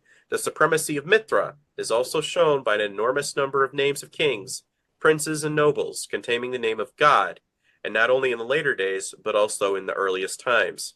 The conquering kings of Persia established their religion wherever they carried this victorious arms. Again, connecting with the Magian occult. The Persian arms had laid low the temporal power and previously reigned the cities of Chaldea, and the priests and the conquerors, the Magi, were established in the highest places and representatives of the religion of the court. But the Iranian religion was not strong enough to resist the fascination of the ancient faith of the conquered and reach back, as it were, the night of the time, preserve the science of the heavens, the knowledge of the followers of Mazda. So strong was this influence that centuries later, the Rome was believed that the native land of Mithra lay on the banks of the river Euphrates. If they were unable to say that the Mesopotamian religion of Magi was entirely transformed, we can assert that it is absorbed by the many new elements that is assumed entirely the new form. So again, Mithra has a connection with the base of the river Euphrates. The son of perdition has power over the four angels. Like I said, the four angels last time is connecting with the four elements in the black stone, aka black rock. Not showing up. Anyways, doesn't matter. I put two of the same slides because sometimes that glitches up. So AI, we will become like gods, right? That is the merging of the empire and iron and clay. Oh, that's what I wanted to show. The 666, protons, atoms, and something else. That's the symbol. And connecting with the iron and clay. They want to represent the golden age of the empire of Babylon. That's what the golden head would represent. And Right. merges with machines, iron and clay. And it says that the days were not cut short, no human flesh would survive. Now they Right. have Trump, and they want to establish Barron probably as the new Nimrod, but the days are cut short. So I wonder. Again, I'm speculating because he's really tall. That would be Nephilim connection. And Hermes, I was doing a little bit of Sumerian. What would this mean? And I come down to this: His Highness the Hero, the divine ordinances of eternal youth. Just like the Garden of Eden. Oh, you knew it, and Yep. Bible isn't God's word. Oh, you don't need to trust that. It all comes back down to the beginning. So, anyways, I made this shorter by 10 slides, and I still went way too long. So I do No, apologize. you're fine. Oh, Um, stop. Somebody was writing in the comments that says, "Never mind, go as long as you like. I love listening to this stuff for hours." So I apologize, but thank you for being such a Don't. gracious host. No, oh my God, you put in a lot of time, Brandon, doing this. You must have spent days doing this and researching. I know Yesterday, you, yeah, yesterday. I've been Wow. so sick. I was not able to even. I had Oh. plans on doing this Saturday, Sunday, and I was over here going, my eyes are like watering, seeing paper. I can't even look at a screen. So, Some people can do that. See, it would take me hours and hours and days to do this, but some people are really quick like you. uh, My son Brandon, he can do the same thing. He like does his term paper and like and 2 hours before it's due. I'm like, how? How do you do that? yeah, I can't do that. no, I totally get that. Oh my Um, God. This is awesome though. Thank you so much. And I'm sorry you're sick, but thank you so much for doing this and coming on the show and showing us this amazing symbolism. That's awesome. Well, thank you for having me on. Like I said, I Oh wanted to yeah. customize it. Hopefully, it answers folks for the Nimrod Hermes. I try to Yeah. specify. Does that make more sense for you? Yeah, it did. Okay. It Okay. did. It really did. Thank you. Well, where can our listeners find you? Yeah. Man a Daily podcast on Rumble and YouTube. Always recommend the Rumble because you never know if they're gonna snipe my YouTube channel for I said the wrong word. I'm trying I to be know. very delicate with saying certain things with just a letter or giving more context that I'm going after a ideology with you worship U tree. Look it up, folks. It's a thing. And it does connect with conifer trees. And then Krollology, like my last name, Kroll, Kroll, ology, lore underscore 101. Yeah, that's where you can find most of my stuff. But if you don't like controversy or you think that some topic's going to hurt your feelings, do not follow me because I get a lot of cranky people, and then they all say you're not humble, you're not this, or you're hurting the the body of Christ, and I'm like, I threw everything I had at this. So if I am, I do apologize, but I threw everything on the altar of convenience to say, God, you know what? Feeding the sheep is more important than retirement funds. So be Yeah, that. I don't think you've offended or said anything to offend anybody. So, I mean, Some you're posts do just, that. I know some people get offended for every little thing today. Yeah. It's your generation. It's not my generation. We would say stuff and it doesn't matter. Yeah. We would just say stuff and it didn't even mean anything. We would just say it, Mhm. you Well, that's know? what it used to be. Is But you could have a yeah, debate and chit chat and come to the what you yeah, like. Again, I'm always explaining to folks. I'm always emphasizing because I'm watching something like a Nick Fuentes dude, and I'm like, dude, you sound really stupid because you keep emphasizing an ethnicity when you're arguing. You need to emphasize it's an ideology that I'm against that is consistent. Start yeah, unraveling that because otherwise, yeah, I'm going to agree with them. You sound really racist. That's what I'm trying to do in contrast is provide context so that when you are condemning something and you're starting to feel nervous, be like, no, because this is what Christ condemned. No, this is elemental worship. I don't want to do that. That's what I'm trying to present and give the saints intel so that they have confidence to go boldly and to speak on behalf of the kingdom. So, yeah. Well, I hope you can stay where you're at for a little while longer so you don't have to I, go and, you said you may have to go find a job rather than doing this, if that's the a little case. something if I had to, like, I could always use, like last month, I just barely got by because my buddy helped me. He threw in a little extra money for some odd jobs I was doing. I was like, thank you, because that literally just helped pay for this month's rent. What folks are contributing now is paying for like car tax and all that and a little bit of groceries. But not gonna lie, it's a little bit like month to month, like, okay, it's all on you, God. I'm trying my best here. I'm trying to make ends meet as much as I can because I wouldn't be able to write, compose, do these presentations plus to all the reading and researching that I do without the support of the fans. So again, shout out to all those who have. And that brings us to an end of another episode. I want to thank my dear guest and friend Brandon Kroll for taking the time, even while under the weather, to join us today to share his incredible insights. Remember, the symbols around us aren't just designs. They're ancient languages spoken in silence. Each symbol we've discussed today is a story, a piece of a larger puzzle. And if you've enjoyed our conversation, please follow us on your favorite podcast platform, give us a 5-star rating, and leave a positive review. Your support really helps us bring more fascinating content like this to you. And if you have an unusual story or a strange encounter and would like to be a guest, please reach out to us. So remember, keep connecting the dots and let's uncover the hidden meaning around us. Until the next time, take care. Bye. Hey,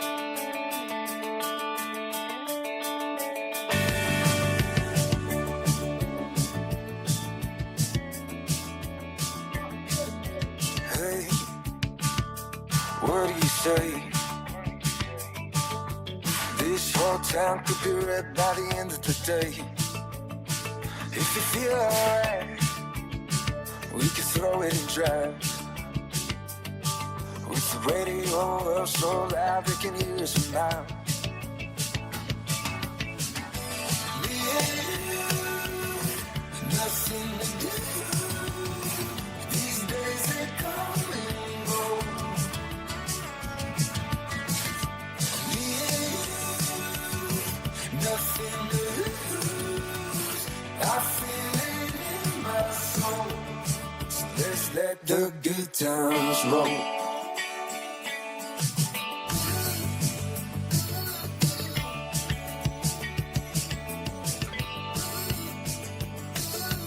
Down, but never come down. When the sun comes up, we'll be feeling how we do right now. My heart's on fire, coming down to the wire. While the world sleeps, we'll keep burning brighter and brighter. Me and you, nothing to do. These days they come and go.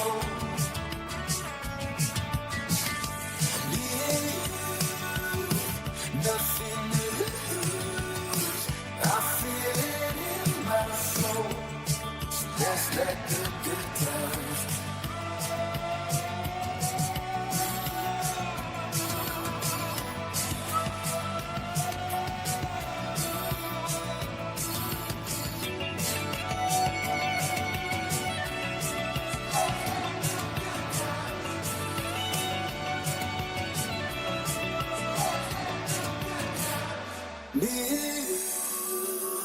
Nothing to do.